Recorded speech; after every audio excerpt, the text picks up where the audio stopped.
রাতে আমি, আপু, দুলাভাই আর দুলাভাইয়ের বোন মিলে অনেক রাত পর্যন্ত আড্ডা দিয়েছি। তাই ভাবলাম সকাল 10টার আগে হয়তো আর ঘুম ভাঙবে না। মনের সুখে ঘুমিয়ে পড়লাম। ও মা, সকাল 6টা বাজতে না বাজতেই আমার ফোনে একের পর এক রিং বেজে চলেছে। সকাল সকাল মনটা একদম খারাপ করে দিল। যাই হোক, নাম্বার না দেখেই ফোন রিসিভ করলাম। বাট আমি হ্যালো বলার আগেই ওপাশ বকাঝকা শুরু করে দিয়েছে। আমি বিছানায় থেকে হুড়মুড় করে উঠে বসলাম। কণ্ঠটা চেনা চেনা লাগলো, তাই ফোনের স্ক্রিনের দিকে তাকিয়ে দেখি কুত্তা নামে সেভ করা। তার মানে আমার বেস্ট ফ্রেন্ড জান্নাত ফোন দিয়েছে। কি হয়েছে বল? এভাবে বলছিস কেন? আমি তোর বাসার নিচে দাঁড়িয়ে আছি, তাড়াতাড়ি বের হ। পারবো না রে দোস্ত, আম্মু ডাকতেছে। বাসায় অনেক কাজ, বুঝতেই তো পারছিস। বাসায় মেহমান আসছে। তোর আম্মু তোকে ডাকতেছে? রে। আচ্ছা, তোর আম্মুর কি ডায়াবেটিক্স আছে? কেন? তোর আব্বুরও তো আছে, তাই না? হুম, কদিন পরে আমারও হবে। তো কি হয়েছে? আচ্ছা এটা বল, তুই এগুলা জিজ্ঞেস করছিস কেন? তোর আব্বু আম্মুকে তো আমি এখন রাস্তা দিয়ে দৌড়াতে দেখলাম, একসাথে হাঁপাতে হাঁপাতে আমাকে এটাও বলেছে, কি মা কেমন আছো? তাহলে কি আমি ভুল দেখেছি বা ভুল শুনেছি? আমি চুপ করে বসে রইলাম। শয়তান মেয়েটা বাহিরে আব্বু আম্মুকে রেখে নিয়েছে। এখন কি বলি? কি হলো, চুপ কেন? মানে হয়েছে কি? এত কিছু শুনতে চাইনি। তুই নিচে আসবি নাকি আমি উপরে আসবো? না না, তুই নিচেই থাক। আপু আসছে কালকে। আর তুই আমার সাথে যে ব্যবহার দেখাচ্ছিস, যেন মনে হয় তুই আমার বিয়ে করা বউ। আচ্ছা, তাহলে তুই আয়। ওকে, আসতেছি। 5 মিনিট দাঁড়া। আমি 10 মিনিটে রেডি হয়ে আসছি। গুনে গুনে আধা ঘন্টা পর বের হয়েছি। এতক্ষণ শুধু জানালার ফাঁকা জায়গা দিয়ে জান্নাতের অপেক্ষা করতে করতে কেমন ছটফট করছে এগুলা দেখলাম। নিচে নামতেই জান্নাত আমার শার্টের কলারটা চেপে ধরলো। আজ কেমন যেন জান্নাতকে একটু বেশি সুন্দর লাগছিল। জান্নাত এমনিতে বেশ সুন্দরী মেয়ে, আর আজকে তো রাগে লাল হয়ে গেছে, তাই আরো সুন্দর লাগছিল। জান্নাত বলে উঠলো, কুত্তা, আমাকে এতক্ষণ অপেক্ষা করালি কেন? আর বলিস না, বাসায় দুলাভাই আসছে, এটা নিশ্চয়ই জানিস। তো বের হতে যাব, এমন সময় দুলাভাই এসে হাজির। আমাকে বলে, হ্যাঁ কোথায় যাও এত সকালে? কি করতে চাও? নানা রকমের প্রশ্নের উত্তর দিয়ে আসতে লেট হয়ে গেছে। সরি। বুঝেছি। কি বুঝলি? এই যে, এত মিথ্যা কথা তোর ঠোঁটের ডগায় থাকে। আচ্ছা চল, অনেক দেরি হয়ে যাচ্ছে। ওয়েট ওয়েট, এই বেচারাটাকে? ও, বুঝেছি। আজকে আবার নতুন কারোর সাথে দেখা করতে যাচ্ছিস? বুঝে গেছিস তাহলে। বুঝবো না আবার, আটা ময়দা তো কম মাখিসনি। চুপ শয়তান, মূর্খামি করবি না। এগুলো হলো মেকআপ, কোনো আটা ময়দা না। জানি। আচ্ছা, এটা যেন তোর কত নাম্বার রিলেশন? 16 নাম্বার। হুম, আচ্ছা এটা বল, 16 জনের মধ্যে তোর সব থেকে বেশি কতদিন রিলেশন ছিল? একদিন 3 ঘন্টা 45 সেকেন্ড। এইটাই সর্বোচ্চ রিলেশন? কি করব বল, যার সাথে ফ্রি ভাবে কথা বলি তার সাথে ঝগড়া শুরু করে দিই। অবশেষে রাগ কন্ট্রোল করতে না পেরে ব্রেকআপ করে দিই। কিন্তু দেখ, তোর আর আমার কতদিনের ফ্রেন্ডশিপ, আজ পর্যন্ত ঝগড়া হয়নি। কি বললি? আবার বলতো। ঠিক তা না, ঝগড়া হয় ঠিক আছে, কিন্তু আমি জানি তুই কিছু মাইন্ড করিস না। তুই ওরকম ছেলেই না। ও আচ্ছা আচ্ছা, আমি ওরকম ছেলেই না। তবে কিরকম ছেলে শুনি? এখন দেখছি আমাকে নিয়ে গবেষণা করা শুরু করে দিয়েছিস। বেশি কথা না বলে তাড়াতাড়ি পা চালা, এমনিতেই অনেক দেরি হয়ে গেছে। আজকে ফার্স্ট মিট ওর সাথে, তাই আর দেরি করা যাবে না। রেস্টুরেন্টে গিয়ে দেখি জান্নাতের সাথে দেখা করবে বলে ছেলেটা বসে আছে। ছেলেটা জান্নাতকে দেখেই হাঁ করে এক দৃষ্টিতে তাকিয়ে রয়েছে। আমি বললাম, কি ভাই, এত সুন্দরী মেয়ে আগে কখনো দেখেননি বুঝি? উত্তরে ছেলেটা বলল, না ভাই, আগে এত সুন্দরী মেয়ে কখনো দেখিনি। পড়ি, একদম পড়ি। ছেলেটা জান্নাতের গুণগান করা শুরু করলো। এক কথায় ন্যাকা মজাকে বলে। ছেলেটি জান্নাতকে বলে, তোমার ঠোঁটের নিচের তিলটা অনেক সুন্দর। চোখ, নাক, ঠোঁট তো মাশাআল্লাহ। চুলগুলো তো অনেক লম্বা লম্বা দেখা যাচ্ছে। জান্নাতের দিকে তাকাতেই দেখি এত প্রশংসা শুনে আরো বেশি করে ভাব নিচ্ছে। অবশ্য ছেলেটা ঠিকই বলছে। এতদিন তো ভেবেছি জান্নাতের এসব কিছু শুধু আমার একারই ভালো লাগে, তবে এখন দেখছি এগুলো তো সবার নজরে। কিন্তু এসব কিছু আর সহ্য হচ্ছে না। তাই ছেলেটাকে বললাম, আরে ভাই, আপনি একটু থামবেন? ছেলেটা চুপ হয়ে গেল। জান্নাতকে বললাম, ছেলে পছন্দ হয়নি, উঠো এখান থেকে। কেন, কি হয়েছে? ভালোই তো আছে। হুম, মিষ্টি মিষ্টি কথা বললেই তো তোর কাছে ভালো, কিন্তু এরকম ন্যাকামো করা ছেলেদের আমার একদমই পছন্দ না। তুই পছন্দ কি করে করবি? রিলেশন তো আমি করব। ও আচ্ছা, রিলেশন তুই করবি, আমার কি তাই না? তাহলে আমাকে সকাল সকাল ঘুম থেকে তুলে এখানে নিয়ে আসলি কেন? আমাকে কি তোর বডিগার্ড পাইছিস? তোর বাপে আমার টাকা দিয়ে রাখছে? আরো অনেক কথা শুনিয়ে রেস্টুরেন্ট থেকে বেরিয়ে পড়লাম। বের হতেই দেখি পিছন পিছন জান্নাত ও চলে আসছে। আমি আবারও বলতে লাগলাম, কি আসতেছিস কেন? জানা পিরিত কর গিয়ে। আর কিছু বলতে যাব, কিন্তু জান্নাত আমার মুখ চেপে ধরে বলল, চুপ শয়তান, অনেক কথা শুনিয়েছিস, আর না, আর একটা কথা বললে খুন করে ফেলবো, এই বলে দিলাম। হাত সরা আমার মুখ থেকে। এত পারফিউম কেউ দেয় নাকি, তাও আবার হাতে? বাপের টাকা বেশি হয়েছে, এই নষ্ট করছি, তাতে তোর কি? আমি তো ফইননি, আমার বাপের টাকা নাই, তাই না? আচ্ছা এটা বল, আমি 16টা ছেলের সাথে দেখা করেছি, সেখান থেকে তুই কয়টার সাথে আমার ব্রেকআপ করাইছিস? আর আমি নিজে থেকে কয়টা ব্রেকআপ করেছি? 15 বার আমি ব্রেকআপ করিয়েছি। ফার্স্ট মিট এই, আর একবার আমি এসেছিলাম না, তাই সেদিন তো রিলেশন হয়েছিল। কিন্তু ঝগড়া করে পরদিনই তুই ব্রেকআপ করে দিয়েছিস। তাহলে বুঝ, আমার রিলেশন তুই ব্রেকআপ করিস। তারপরেও কি তোকে না নিয়ে কখনো কারোর সাথে দেখা করেছি? আজকে তো এমনি তোকে একটু রাগালাম। ও আচ্ছা হোসেন, আমার কপালে কি প্রেম নেই, নাকি প্রেমের কপালে আমি নেই, কোনটা? জানি না। ভালো ছেলে কোথায় পাবো যাকে তুই নিজে পছন্দ করে আমাকে দিবি? জানি না। আচ্ছা, তুই কিন্তু ততটাও খারাপ না, আর তোকে দেখে অনেক মেয়ে ক্রাশ খায়, অনেক আগে থেকে দেখে আসছি, ভাবিস না পাম দিচ্ছি। তো তাহলে তুই আমার হয়ে যা না প্লিজ। নাকের মধ্যে একটা ঘুষি মেরে চোখে নাক ভোতা করে দিব। তুই শুধু আমার খুব ভালো একটা ফ্রেন্ড, সো ভুলেও অন্য কিছু হওয়ার চিন্তাও করবি না, কারণ আমি তোকে ওসব নজরে কখনো দেখিনি। দূর, আমি তো মজা করছিলাম। কিন্তু জান্নাতের চোখে মুখে ফুটে উঠেছে ও আমাকে পছন্দ করে, বাট ফ্রেন্ডশিপ নষ্ট হওয়ার ভয়ে কিছু বলতে পারছে না। সেদিনের মতো বাসায় চলে আসলেও মনের মধ্যে এক রকমের খুঁতখুঁত সৃষ্টি হচ্ছে, কারণ জান্নাতের সাথে আমার অনেক দিনের ফ্রেন্ডশিপ, প্রায় 4 বছরের কাছাকাছি। তবে এত লম্বা সময়েও কখনো বুঝতে পারিনি জান্নাত আমাকে ভালোবাসে। ও এত রিলেশন করতে চায় কিসের জন্য, সেটা এখন বুঝতে পেরেছি। জান্নাত দেখতে চাই ও রিলেশন করলে আমি কোনো রিয়াক্ট করি কিনা। আমি সত্যিই খুব বোকা, এতদিন পর এত বড় সত্যিটা জানতে পেরেছি। এগুলো ভাবতে ভাবতে সিঁড়ি দিয়ে উপরে উঠছিলাম, এমন সময় দুলাভাইয়ের বোন আকির সাথে ধাক্কা লাগলো। আমি খুব ভালো করে বুঝেছি এটা হঠাৎ ধাক্কা না, আকি ইচ্ছে করে দিয়েছে। কি চোখে দেখেন না নাকি? সরি। সরি মানে? এভাবে হবে না।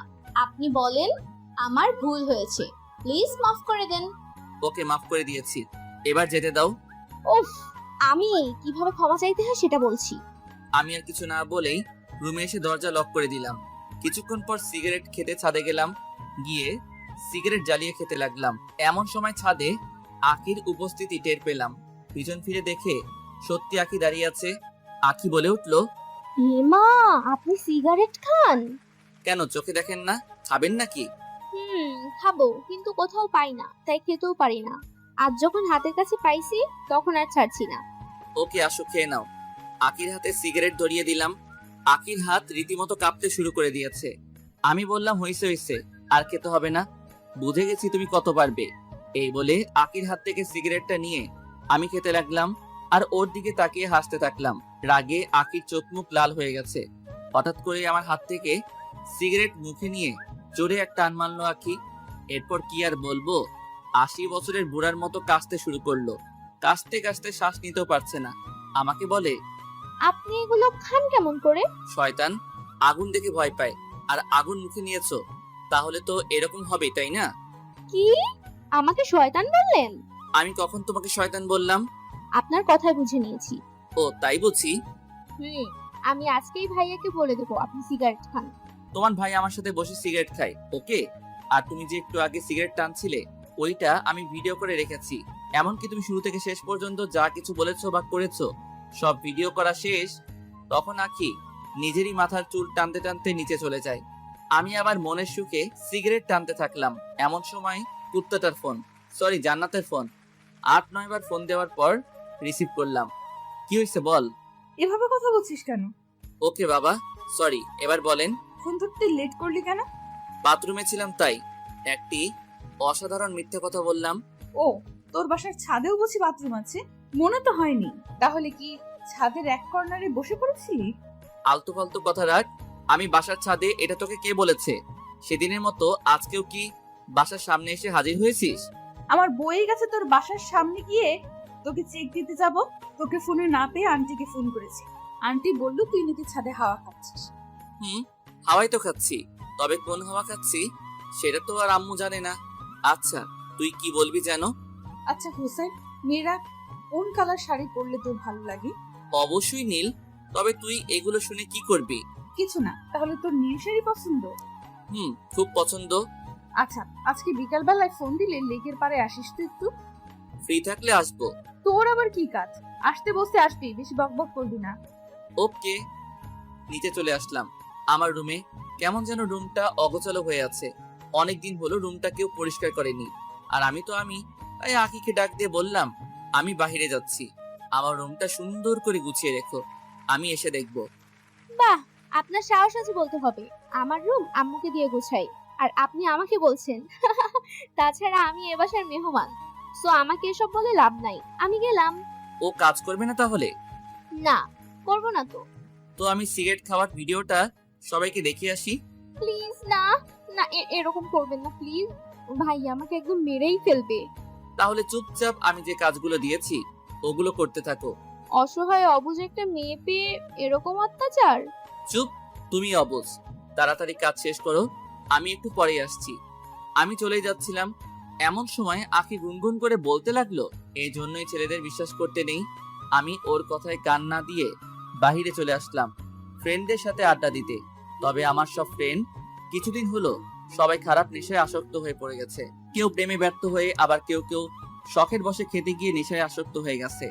মানুষ মাত্রই অভ্যাসের দাস। আপনি কিছুদিন একটা কাজ করবেন, হোক সেটা ভালো কিংবা খারাপ, সেটার প্রতি আপনি একটু হলেও আসক্ত হয়ে পড়বেন। ফ্রেন্ডের সাথে আড্ডা দিচ্ছি, এমন সময় জান্নাতের ফোন রিসিভ করতে জান্নাত বলল, কই রে তুই? এই তো বাহিরে, ফ্রেন্ডের সাথে আড্ডা দিচ্ছি, তাড়াতাড়ি লেকের পাড়ে চলে আয়। আমি বাইক নিয়ে 5 মিনিটের মধ্যে লেকের পাড়ে পৌঁছে দেখতে পেলাম জান্নাত নীল শাড়ি পরে বসে আছে। জান্নাতকে দেখতে এতটা সুন্দর লাগছিল যে আমি বাইক সহ মাটিতে পড়ে গেলাম। এটা দেখে জান্নাত হাসতে শুরু করে দিল। ওর হাসি দেখে আমার চোখ কপালে উঠে গেল। মানুষ এতটা সুন্দর করে হাসতে পারে জানা ছিল না। আমি বাইকটা তুলে হাত পা থেকে ধুলাবালি সরিয়ে জান্নাতের কাছে যেতে লাগলাম। যত কাছে যাচ্ছি ততই যেন বুকের ভিতর ঝড় উঠে যাচ্ছে। জান্নাতের পাশে বসে কোনো কথা না বলে এক দৃষ্টিতে জান্নাতকে মন ভরে দেখছি। কি হলো, এভাবে কি দেখছিস? তোকে দেখছি। ঠিক তখনই হালকা হিমেল হাওয়া বাতাসে জান্নাতের চুল গুলো আমার মুখের উপর আছড়ে পড়লো। জান্নাতের চুলের মাতাল করা সুঘ্রাণ আমাকে এক প্রকার পাগল করে দিচ্ছিল। আমি জান্নাতকে বললাম, আমি যদি এখন জ্ঞান হারিয়ে ফেলি তাহলে আমাকে একটু কষ্ট করে বাসায় দিয়ে আসিস তো। অবশ্যই। আর তুই আমার দিকে এভাবে ড্যাব ড্যাব করে তাকাবি না, আমার লজ্জা লাগে। এই বলে জান্নাত ওর হাত দিয়ে আমার চোখ দুটো ঢেকে দিল। কিছুক্ষণ এইভাবে জান্নাতের পাশে চুপচাপ বসে থাকার পর জান্নাত বলে উঠলো, কুত্তা, তোর কি আজকের দিনের কথা একটুও মনে নেই? আজকে কি যেন? আজকের এই দিনে তোর সাথে আমার পরিচয় হয়েছিল। গত 4 বছর আগে তোর ওয়ালেট হারিয়ে গিয়েছিল, আমি তোর ওয়ালেট খুঁজে দিয়েছিলাম। সেদিন থেকেই আমাদের এতদিনের ফ্রেন্ডশিপ। তোর কি এগুলো কিছুই মনে নেই? আমি মাথা চুলকাতে চুলকাতে বললাম, হ্যাঁ আছে তো। বাল আছে। পচা কথা বলবি না। আচ্ছা, এখন আমার যেতে হবে, আমি আজ উঠি। এত সহজে তো ছাড়ছি না। আজকে আমাদের ফ্রেন্ডশিপের 4 বছর পূর্ণ হলো, এই জন্য তোকে আজ রেস্টুরেন্ট নিয়ে খাওয়াবো। যত পারিস পুরোটাই আমার ট্রিট। তাই? তাই এবার চল তো। না রে, আমার আজ সময় নেই। তোকে একটা চিরকুট দেবো, এটা বাসায় গিয়ে খুলবি। আমি চিরকুট নিয়ে পকেটে যত্ন সহকারে রেখে দিয়ে বললাম, এবার চল। জান্নাত তখন আমার হাতে একটা ঘড়ি পরিয়ে দিচ্ছে আর বলছে, ঘড়িটা আমি অনেক পছন্দ করে কিনেছি। ভেবেছি ঘড়িটা এমন একজনকে দিব যাকে আমি কখনো ভুলতে চাই না। তাকে ঘড়িটা দিলে সেও একটু হলেও আমার কথা মনে রাখবে। আমি চুপচাপ জান্নাতের দিকে তাকিয়ে তাকিয়ে দেখছি কি সুন্দর ঠোঁট নাড়িয়ে কথা বলে। আমি বললাম, তোর জন্য তো কিছু আনতে পারিনি। তুই যে এখানে এসেছিস সেটাই অনেক। তাই? আচ্ছা প্লিজ রেস্টুরেন্টে চল না। আমার বাসায় যেতে হবে, আমি গেলাম। এই বলে জান্নাত উঠে চলে যেতে লাগলো। আমি সেখানে মন খারাপ করে চুপচাপ বসে রইলাম। কিছুক্ষণ পর আমার কাঁধে কে যেন হাত রেখেছে। অনুভব করলাম, পিছন ফিরে দেখি জান্নাত। আমি বললাম, তুই তুই এখানে কি করিস? তোর তো বাসায় থাকার কথা। বাবা, এত রাগ? এতটাই রাগ, বাট আফসোস এই রাগ ভাঙানোর মানুষটা পেলাম না। কেন? আমি আছি কি করতে? আমার রাগ ওঠার কারণটাই তো তুই। ও আচ্ছা, আগে জানতাম না, এখন বুঝিয়ে দিলি। ওকে, আমি সত্যি সত্যি চলে যাচ্ছি। জান্নাত আবারও চলে যাচ্ছিল। আমি জান্নাতের হাত ধরে হ্যাচকা টান দিয়ে আমার পাশে বসিয়ে জান্নাতের গালে ঠাস ঠাস করে 2টা থাপ্পড় দিলাম। তুই আমাকে মারলি কেন? আমি জান্নাতের প্রশ্নের উত্তর না দিয়ে চুপচাপ সেখান থেকে বাইক নিয়ে চলে যাচ্ছিলাম। এমন সময় জান্নাত বাইকের পিছনে উঠে বসলো। খুব ক্ষুধা লেগেছে, রেস্টুরেন্টে নিয়ে চল, খাবো। আমি মুচকি হেসে বললাম, গুড গার্ল। তুই আর কথা বলবি না, তুই আজকে আমাকে মারছিস। তো চুপচাপ গাড়ি চালা। আচ্ছা সরি। সরি মানে কি? হ্যাঁ, এই বলে আমার পিঠে ইচ্ছে মতো কিল ঘুষি মারতে লাগলো।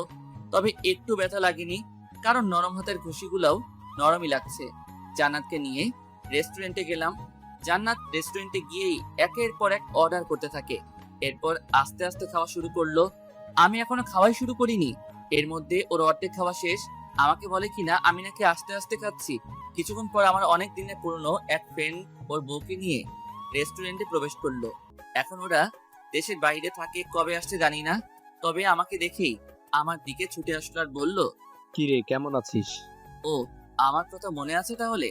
কাজের অনেক চাপ, তাই তেমন একটা খোঁজ খবর নিতে পারিনি। ভালো। আচ্ছা দোস্ত, ভাবি কিন্তু অনেক কিউট। ভাবি মানে? জান্নাতকে চোখ দিয়ে দেখিয়ে দিল। তখন জান্নাত লজ্জায় মাথা নিচু করে ফেললো। আমি কিছু বলতে যাব, এমন সময় এই যে শুনেন, হুসাইন কিন্তু অনেক ভালো ছেলে, কখনো কারোর সাথে রিলেশন করেনি। আমরা যখন একসাথে লেখাপড়া করছি তখন হুসাইনকে অনেক মেয়েই অফার দিছে, তবে ও কখনো এসব রিলেশনে যায়নি। তাই বলছি, এমন কোনো কাজ করবে না যাতে ও মনে কষ্ট পায়। জান্নাতকে উদ্দেশ্য করে বলল।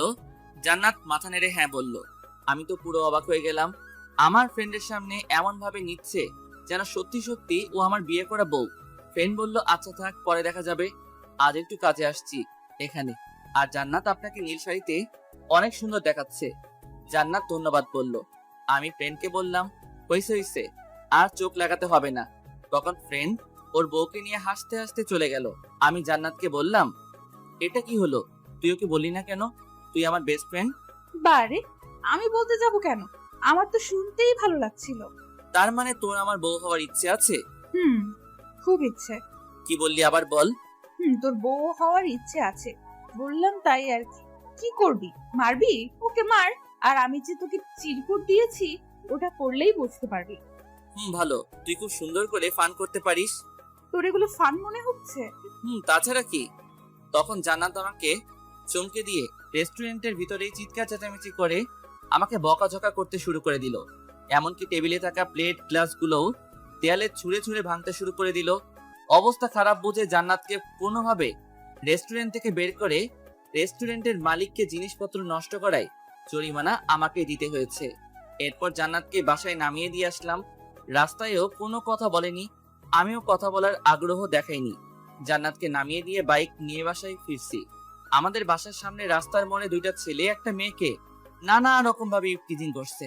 দূর থেকে ভালোভাবে বুঝতে পারছি না মেয়েটাকে, তাই বাইক নিয়ে কাছে দেখে যা দেখলাম তাতে আমার মনে হচ্ছিল রাগে হয়তো এখন আমার মাথা ফেটে রক্ত বের হবে। দেখলাম 2টা ছেলে আমার বাসার মেহমান আখিকে ইফটিজিং করছে। আখির গলার ওড়না ওই 2 ছেলের হাতে। 2 ছেলে আখিকে দেখছে আর জিহ্বা নাড়িয়ে তাদের ঠোঁট ভেজাচ্ছে। ওদের চোখে মুখে শয়তানের চাপ ভেসে উঠেছে। আমার এতটাই রাগ উঠেছিল যে প্রথমে বাইক থেকে আগে হকি স্টিকটা বের করলাম। বাইক থেকে হকি স্টিকটা বের করে ওই 2 ছেলেকে ইচ্ছে মতো মারতে লাগলাম। হঠাৎ দেখি আশেপাশে অনেক লোকের ভিড় জমে গেছে। রাস্তার মাঝে ওদের রক্তের বন্যা বয়ে যাচ্ছে। প্রায় আধমরা করে ফেলেছি। সেদিন আর কিছু করলাম না, আখিকে নিয়ে বাসায় আসলাম। বাসার সামনে এসে বাইক থেকে নেমে দেখি আখির চোখে পানি। আমি এটা আগে খেয়াল করিনি। তখন আমি নিজ হাতে আখির চোখের পানি মুছে দিয়ে বললাম, ধুর পাগলি, এই সামান্য বিষয় নিয়ে কেউ বাচ্চাদের মতো কান্না করে নাকি? এই কথা বলার সাথে সাথে আবারও কান্না জুড়ে দিল। এখন আমরা বাসার সামনে, তুমি যে এত কান্না করছো, কেউ দেখলে বলবে আমি তোমাকে মেরেছি। প্লিজ কান্নাটা থামাও, কিছুই তো হয়নি, আমি তো আছি, তাই না? চোখের পানি মুছে ফেলো। আপনি মুছে দেন। কি আর করার, আমি সবকিছু ঠিকঠাক করে আখিকে নিয়ে বাসায় ঢুকলাম। বাসায় ঢুকতেই আপুর সাথে দেখা। কই গিয়েছিলি হুইসাই? এই তো একটু বাহিরেই। ও আচ্ছা, শোন, এখন আর বাহিরে যাওয়ার দরকার নেই। কেন, কি হয়েছে? শুনলাম বাহিরে নাকি একটা ছেলে একাই দুজন ছেলেকে এমন মার মারছে যে তাদেরকে আমাদের এখন হসপিটালে রাখেনি, অন্য জায়গাতে নিয়ে যেতে হয়েছে। ও আচ্ছা তাই। কি বদমাইশ ছেলে রে বাবা, একাই দুজনকে মেরে হসপিটালে পাঠিয়ে দিয়েছে। এই কথা শুনে আখি হু হু করে হেসে ফেললো। কি হয়েছে, তুমি হাসলে কেন? কিছু না, এমনি। আপু, আর আমার তো রক্ত দেখলেই ভয় লাগে।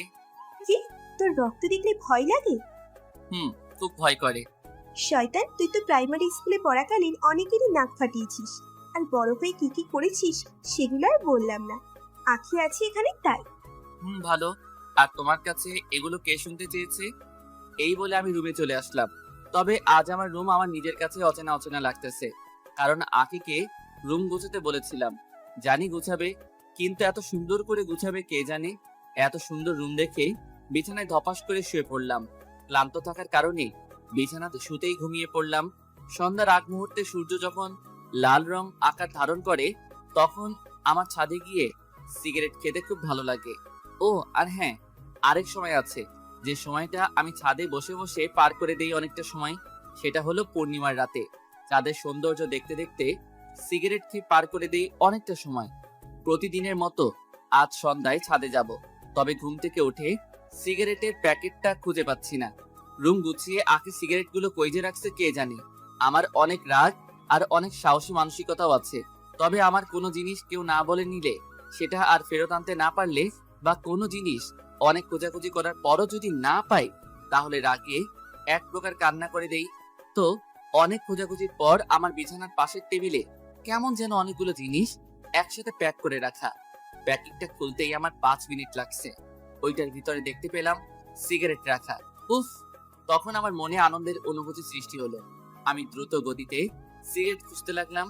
তবে 7-8টা প্যাক ছিল, কোনোটাতেও একটা সিগারেটও পেলাম না। সব খালি করে রেখে দিয়েছে বদমাইশটা। প্যাকটার কাছে একটা চিরকুট পেলাম, যেটাতে লেখা, সিগারেট এমন এক জিনিস যার গায়ে তার বদনাম লেখা থাকে, তাই এগুলো খাওয়া ছেড়ে দিন। জানি এত সহজে ছাড়বেন না, তাই সিগারেটগুলো ফেলে দিয়ে খালি প্যাক রেখে দিয়েছি। উফ! এখন কেমনটা লাগে আকিকে পরে দেখে নিব। বিছানার নিচে আলাদাভাবে সিগারেট থাকে, সেখান থেকে সিগারেটটা নিয়ে ছাদে চলে আসলাম। ছাদে গিয়ে সিগারেট খেতে খেতে ভাবলাম, অনেকক্ষণ তো হয়ে গেল, এখনো পর্যন্ত জান্নাতের ফোন আসেনি, কি হয়েছে? তাই আমি নিজেই জান্নাতকে ফোন দিলাম। ফোন দিতেই রিসিভ করে ওপাশ থেকে মহিলা কণ্ঠে কেউ একজন বলে উঠলো, কাকে চান? আমি বুঝে ফেললাম এটা জান্নাতের আম্মু, মানে আন্টি ফোন রিসিভ করেছে। তবে জান্নাতের ফোন তো আন্টির কাছে থাকার কথা না। যাই হোক, আন্টিকে বললাম, আমি হুসাইন, জান্নাত কোথায়? ও বাবা, তুমি? হুম। জান্নাত কোথা থেকে যেন এসে রাগের মাথায় আমার ঘুমের ওষুধ খেয়ে ঘুমিয়ে পড়েছে, এখন পর্যন্ত ওঠার নামই নেই। মানে কি, ও এসব খেয়েছে কেন? সেটা জানার জন্যই তো তোমাকে ফোন দেবো ভেবেছি, তবে জান্নাতের ফোনের কিছু বুঝি না, তাই অনেক চেষ্টা করার পরও ফোন দিতে পারছি না। এরপর তুমিই ফোন দিলে। ও আচ্ছা, জান্নাতের এখন কি অবস্থা? আমি কি আসবো? না থাক, দুটো ঘুমের ওষুধ খেয়েছে, সমস্যা নেই, একটু পরেই ঘুম ভেঙে যাবে, তুমি চিন্তা করো না। আচ্ছা আন্টি, ওর ঘুমটা ভাঙলে আমাকে ফোন দিতে বলবেন। ওকে। ফোন রেখে ভাবতে লাগলাম, জান্নাত হয়তো আমাকে অনেকদিন থেকেই ভালোবাসে, তবে কখনো বলেনি। তাই আমি আমাদের ফ্রেন্ডশিপ শেষ করে দেব, মানে জান্নাতের সাথে রিলেশনে যাব। সিগারেট শেষ করে নিচে চলে আসলাম। রাতে খাবার খেয়ে বিছানায় শুয়ে শুয়ে ফেসবুক চালাচ্ছি। এমন সময় আমার দরজায় কে যেন নক করলো। আমি বললাম দরজা খোলা আছে, ভিতরে আসতে পারেন। দরজা খুলে আকি রুমে প্রবেশ করলো। আকির হাত দুটো পিছনে, আমার সামনে এসে বলল, আজ আপনাকে কিছু কথা বলবো, আপনার কি শোনার মতো টাইম হবে? অবশ্যই, আপনি বলেন। আপনাকে আমার প্রথম দেখাতেই ভালো লেগে গিয়েছিল, এরপর ধীরে ধীরে আপনার প্রেমে পড়ে গিয়েছি। এখন সব সময় আপনার কথাই ভাবে।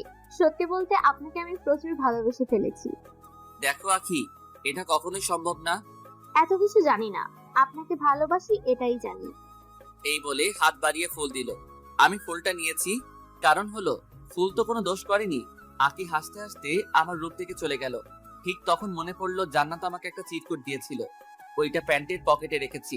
পকেট থেকে চিরকুটটা বের করে পড়তে শুরু করলাম। চিরকুটটা ছিল এমন, দেখ হুসাইন, আমি তোকে অনেক দিন থেকেই ভালোবাসি। যদিও তোর কাছে এটা শুধুমাত্র ফ্রেন্ডশিপ, তবে আমার কাছে না, কারণ আমি তোকে ভালোবাসি। আর ভালোবাসি বলেই তোকে দেখিয়ে রিলেশন করতে চেয়েছি, যাতে তুই আমার প্রতি একটু সিরিয়াস হবি, এটা ভেবে। তোকে ভালোবাসি এটা অনেক দিন থেকেই বুকের মধ্যে চেপে রেখেছি, তবে আর পারছি না। বিশ্বাস কর, তোকে 1 মিনিটের জন্য আমার ভাবনা থেকে সরাতে পারি না। খুব ভালোবাসি রে তোকে, আর তোকে না পেলে আমি কি করব নিজেও জানি না। আরো অনেক কিছু লেখা ছিল। এখন আমি তো পড়ে গেলাম বিপদে। দু নৌকার এক মাঝি কখনো হয় না। হতো যদি আমি প্লে বয় হতাম, বাট আমি অমন না, কি করব কিছু বুঝতে পারছি না, মাথায় কাজ করছে না। অনেকটা সময় চলে গেল, এখনো পর্যন্ত জান্নাতের কোনো ফোন পেলাম না। এখন রাত 4টা বাজে, আর ভালো লাগছে না, তাই বাইক নিয়ে বেরিয়ে পড়লাম জান্নাতের বাসার উদ্দেশ্যে। 10 মিনিটে পৌঁছেও গেলাম। জান্নাতের বাসার সামনে দাঁড়িয়ে জান্নাতকে ফোন করতে থাকলাম। 10-12 বার ফোন দেওয়ার পর জান্নাত ফোনটা রিসিভ করলো। কি হয়েছে বলেন? আমার কিছু হয়নি, কিন্তু তোর কি হয়েছে? তুই নাকি ঘুমের ওষুধ খাইছিস? তো আপনি কি? আমার কি মানে? আর তুই আমাকে আপনি করে বলছিস কেন? তাহলে কি বলবো? আচ্ছা দেখেন, আমার আপনার সাথে কথা বলতে ভালো লাগছে না, সো বাই। ভালোভাবে কথা বলছি, ভালো লাগে না, নিচে নাম, কথা আছে। পারবো না। এই বলে ফোনটা রেখে দিল।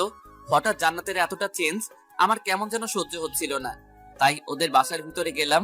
দরজা নক করতেই আন্টি দরজা খুলে দিল। বাবা, তুমি আসো, ভিতরে আসো। আমি ভিতরে প্রবেশ করলাম। আচ্ছা হুসাইন, জান্নাত কাউকে কি ভালোবাসে বা প্রেমে ব্যর্থ হয়েছে? তুমি তো ওর বিষয়ে সব জানো। আরে না, তেমন কিছু না। জানোই তো, মেয়েটা আমার অনেক জেদি। ওর বাবা তো ব্যবসার কাজে বাইরে গিয়েছে, তাই জান্নাতকে নিয়ে আমার অনেক চিন্তা হয়। কখন যে কি করে বসে পাগলি মেয়েটা। আপনি চিন্তা করেন না, আমি আছি তো। হুম। জান্নাত কোথায়? ও তো উপরে, ওর রুমে। আমি উপরে গিয়ে জান্নাতের দরজাতে নক করলাম, বাট কোনো সারা শব্দ পেলাম না। আমার ডাকাডাকিতে আন্টিও নিচ থেকে চলে এলো। আন্টিও অনেক ডাকাডাকি করলো, কিন্তু কোনো কাজ হলো না। জান্নাত কিছুতেই দরজা খুলছে না। রাগ থাকা ভালো, কিন্তু এতটা রাগ মোটেও ভালো না। আমি সেখান থেকে মন খারাপ করে বাসায় চলে আসলাম। বাসায় এসে নিজেকে পাগল পাগল লাগতেছিল। আমি এজন্য আমার লাইফে কারোর সাথে রিলেশন করিনি, কারণ আমি জানি রিলেশনে সুখের চেয়ে দুঃখের পরিমাণটাই বেশি হয়। কেউ যদি জাস্ট একবার মন থেকে 3-4 বছর রিলেশন করে, সে প্রেমে ব্যর্থ হয়, তাহলে তারা জীবনটা নষ্ট করতে 1 মিনিটও ভাববে না। ছোটবেলা থেকে যে ভয়টা পেয়ে এসেছি, আজ সেটাই হলো আমার সাথে। কারণ আমি জান্নাতকে ভালোবেসে ফেলেছি। কোন এক কবির কথা, একটা ছেলে মেয়ে কখনো ভালো বন্ধু হতে পারে না, কোনো না কোনো সময় প্রেমে পড়বেই। আমি জানি না কথাটা কতটুকু সত্যি, কিন্তু আমি জান্নাতকে অসম্ভব ভালোবেসে ফেলেছি, এইটুকু বলতে পারি। রাত প্রায় 10টা বাজলো বলে আমার মনটা ভীষণ খারাপ, তাই এক হাতে গিটার, অন্য হাতে সিগারেটের প্যাক নিয়ে ছাদে চলে আসলাম। আমি গিটারিস্ট, গিটার বাজাতে ভালোবাসি। প্রায় সময় ফেসবুক লাইভে আসি, কারণ আমার গিটার বাজানো অনেকেরই পছন্দ। এই গিটার বাজিয়ে ফেসবুকে কত মেয়ের প্রপোজ পেয়েছি, হিসাব নেই। কিন্তু সত্যি বলতে ভালোবাসায় বিশ্বাস না করা আমি আজ কারো ভালোবাসার অভাবে ভুগছি। যাই হোক, আজকের লাইভে গেলাম না। আমাদের ছাদ থেকে চাঁদটা খুব সুন্দর দেখা যায়, তাই গিটার বাজিয়ে সিগারেট খাচ্ছি। এমন সময় ছাদে আঁকি আসলো, তখন মাথাটা পুরো গরম হয়ে গেল। এমনিতে মনটা ভালো না, এখন এসে ন্যাকামো করবে, বলবে সিগারেট খেও না, এই কইরো না, ওই কইরো না, বিরক্তিকর। মেহমান বলে কিছু বলতেও পারি, দাঁত কামড়ে রাগটা আটকে রাখি। আঁকি এসে ঠিক আমার সামনে বসলো, চাঁদটা ঢেকে দিয়ে আমি বললাম, সামনে থেকে সরে বসো, চাঁদ দেখতে দাও। চাঁদ দেখতে হবে না, এখন থেকে আমি তোমার চাঁদ। এই কথাটা শোনা মাত্রই আমি চেয়ার থেকে পড়ে গেলাম। তখন আঁকি আবারও বলল, আমি থাকতে তোমার কোনো চিন্তা নেই, তুমি একবার পড়ো, 1000বার পড়ো, আমি তোমাকে তুলে নেব। এখন আপনারাই বলেন, এরকম ন্যাকামো কি সহ্য করা যায়? এমনিতেই অনেক ডিপ্রেশনের মাঝে আছি। আমি বললাম, যদি এতই ভালোবাসতে তাহলে পড়তেই দিতে না। হয়েছে হয়েছে, ন্যাকামো রাখো আর আমার সামনে থেকে সরে বসো। না সরলে কি করবে? কি করব শুনবা? বলো। তোমাকে ছাদ থেকে ধাক্কা দিয়ে নিচে ফেলে দিব। কি বিশ্বাস হয় না? এই বলে আমি চেয়ারেই একটু নড়ে চড়ে বসলাম। আকি ভয় পেয়ে হুড়মুড় করে সেখান থেকে উঠে অন্য জায়গাতে চলে গেল। আকি দূর থেকে বলল, আপনি এমন কেন? কেমন? খুব পচা আপনি, শুধু শুধু ভয় দেখালেন। শুধু শুধু না, কাছে আসলে বুঝবা। শুধু শুধু নাকি সত্যি সত্যি? আকি আর কিছু না বলে নিচে চলে গেল। বেচারিটা হয়তো অনেক ভয় পেয়েছে। আকি চলে যাওয়ার পর আবারও সেই ডিপ্রেশন মোডে চলে গেলাম, তাই নিচের রুমে চলে আসলাম। কিন্তু কিছু ভালো লাগছে না। আমার এক ফ্রেন্ড বলেছিল, ও নাকি কি যেন এক নেশা করে, যেটা একবার খেলে নাকি অনেক সময়ের জন্য সব কষ্ট ভুলে থাকা যায়। জীবনের প্রথমবার নেশার জগতে পা রাখতেছি। সেই ফ্রেন্ডকে ফোন দিয়ে বুঝিয়ে বললাম, ওগুলো আছে? আছে, কেন? খাবো। ওকে ব্রাদার, চলে আয়। আম্মুর হাজারটা বারণ থাকা সত্ত্বেও বাইক নিয়ে বেরিয়ে পড়লাম, কারো কথা শুনলাম না। আম্মু অনেক বললো এত রাতে বাইক নিয়ে বের হইস না বাবা, বিপদ হতে পারে। আমি আম্মুকে জড়িয়ে ধরে বললাম কিছু হবে না, তোমার দোয়া আমার সাথে আছে তো, তাই না? এই বলে বাইক নিয়ে বেরিয়ে পড়লাম রাস্তায়। তেমন একটা গাড়ি নেই, 2-1 মিনিট পর পর মালবাহী ট্রাক যাচ্ছে, তাই বাইকের স্পিড 100-র নিচে আসতেই দেইনি। হঠাৎ করে কেমন যেন মাথা ঘুরে গেল, চোখে অন্ধকার দেখলাম, তাই বাইকের কন্ট্রোলটা হারিয়ে এক মালবাহী ট্রাকের নিচে চলে গেলাম। তারপর আমাকে সেখানে থাকা লোকগুলো হসপিটালে নিয়ে গিয়েছে। আমার অবস্থা খুব খারাপ, শরীর থেকে প্রচুর রক্তক্ষরণ হয়েছে। আমার বাসার লোকজনকে ফোন করে ডাকা হলো, সবাই কান্নায় ভেঙে পড়লো। বাবা মায়ের একমাত্র ছেলে, বুঝতেই তো পারছেন। হসপিটাল থেকে আমায় মৃত্যু ঘোষণা করার পর আমাকে মর্গে পাঠিয়ে দেওয়া হয়। এগুলো কিন্তু সুস্থ হওয়ার পরে জানতে পেরেছি। আমাকে মর্গে রাখা হলো। সেদিন হসপিটালে কোনো এক অকেশন চলছিল, মানে অনুষ্ঠান, তাই আমার পোস্টমর্টেম সেদিন করা হয়নি, কাল করবে বলে জানিয়েছে। হঠাৎ করে আমার জ্ঞান ফিরে, তখন আমি মর্গে লাশ রাখার রুমেই। ডাক্তারের ভুলের কারণে আমাকে মৃত ঘোষণা করা হয়েছে। তাছাড়া সায়েন্সে এমন ব্যাখ্যা আছে যে রোগীর রেসপন্স দুর্বল থাকার কারণে ডাক্তারদের বুঝতে সমস্যা হয়। আমার সাথে হয়তো সেটাই হয়েছে। যাই হোক, জ্ঞান ফিরে পাবার পরে আমি বুঝতেই পারছি না আমি কোথায় আছি। সাধারণত মর্গে অনেক ঠান্ডা, ফ্রিজের মতো, যাতে লাশ পচে গলে না যায়। আমার খুব ঠান্ডা লাগছে, কারণ আমার শরীরে পাতলা সাদা চাদরের মতো কাপড়টা ছাড়া আর কিছু নেই। আমি অন্ধকারে দরজা খুঁজে থাকালাম, কাজ হলো না, বাইরে থেকে লক করা। আর সেদিন হসপিটালে অকেশন থাকার ফলে গার্ডরা সব ওখানেই, কিন্তু আমি ঠান্ডায় একদম জমে যাচ্ছি। রুমটা পুরো অন্ধকার, কিছু দেখতে পাচ্ছি না। এই রুমে অনেক লাশ রাখা আছে। আমি তাদের শরীরে চাদরের মতো কাপড়গুলো একসাথে করে আমার গায়ে জড়িয়ে নিলাম। তবে আমি তখনও বুঝিনি এটা কিসের কাপড়। হাতের কাছে যা পেয়েছি তাই কুড়িয়ে নিয়েছি।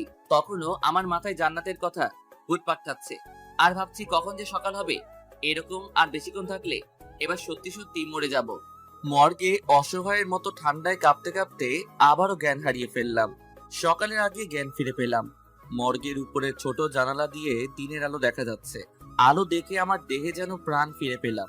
কিছুক্ষণ পর মর্গের এক গার্ড এসে দরজাটা খুলতেই আমি উঠে দাঁড়িয়ে তার দিকে ছুটে যাই। এটা দেখে সেই গার্ডটা ভয় পেয়ে দরজাটা আবারও লাগিয়ে দৌড়ে চলে যায়।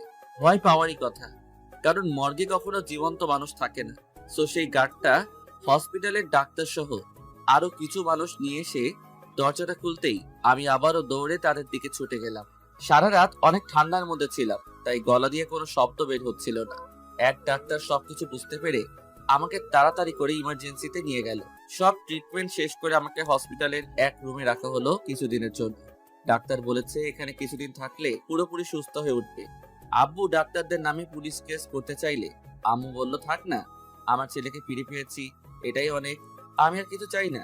তখন ডাক্তার এসে আমাদের কাছে ক্ষমা চাইতেই আম্মু তাদের বলল ক্ষমা চাইতে হবে না, আমার ছেলের মতো অন্য কারো ছেলের সাথে এমনটা করবেন না আর কোনোদিন। সেদিন যদি হসপিটালে অকেশন না থাকতো তাহলে আমার ছেলেকে পোস্টমর্টেম করা হতো, আর পোস্টমর্টেম হলে আমার ছেলেকে আর ফিরে পেতাম না।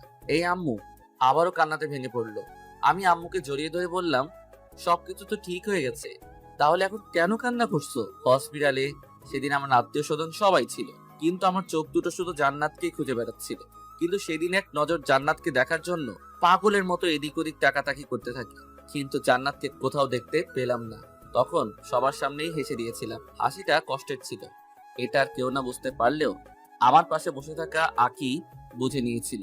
আকি আমাকে সান্ত্বনা দিয়ে বলল, সব ঠিক হয়ে যাবে। সব তো ঠিকই আছে। না, সব ঠিক নেই। আচ্ছা, কি ঠিক নেই? খুব ভালো করেই বুঝতে পেরেছি, আপনার চোখ দুটো শুধু জান্নাতকেই খুঁজে চলেছে। তোমাকে জান্নাতের ব্যাপারে কে বলছে? আপনার রুম থেকে জান্নাতের দেওয়া চিরকুটটা পড়ে সব বুঝেছি। আপনাদের মাঝে কি হয়েছে আমি জানি না, তবে চিন্তা করবেন না, সব ঠিক হয়ে যাবে। সব ঠিক হলে তুমি কেমন করবে? তুমিও তো আমাকে ভালোবাসো, তুমি সেদিন মিথ্যা বলেছিলে। আমার ভালোবাসা মিথ্যে নয়, আমি জানি জোর করে কারো ভালোবাসা পাওয়া যায় না। আপনার মনে আমার জন্য কোনো জায়গা নেই। আপনি আপনার সবটা দিয়েই জান্নাতকে ভালোবেসে ফেলেছেন, সব বুঝি। তুমি এত কিছু বুঝলে কেমন করে? মেয়েদের অনেক কিছু বোঝার ক্ষমতা থাকে, সে আপনি বুঝবেন না। জি না, মেয়েরা অনেক কিছু বুঝতে পারে কিনা সেটা জানি না, তবে মেয়েদের কোনো কিছু কেউ বুঝতে পারে না। যেমন আমি, জান্নাত কেন এমন করছে কিছুই বুঝতে পারছি না। আপনার ভালোবাসা যদি সত্যি হয়ে থাকে তাহলে অবশ্যই জান্নাত আপনার জীবনে আবার ফিরে আসবে। তাহলে তোমার ভালোবাসার কি হবে? আমার ভালোবাসা না হয় অপূর্ণই থেকে যাবে। সব ভালোবাসার যে পূর্ণতা পেতে হবে এমন তো কোনো কথা নেই। ভালোবাসার মানুষকে সারা জীবনের জন্য পেতে হলে অনেক বড় কপাল লাগে, আর সেটা তো আমার নেই।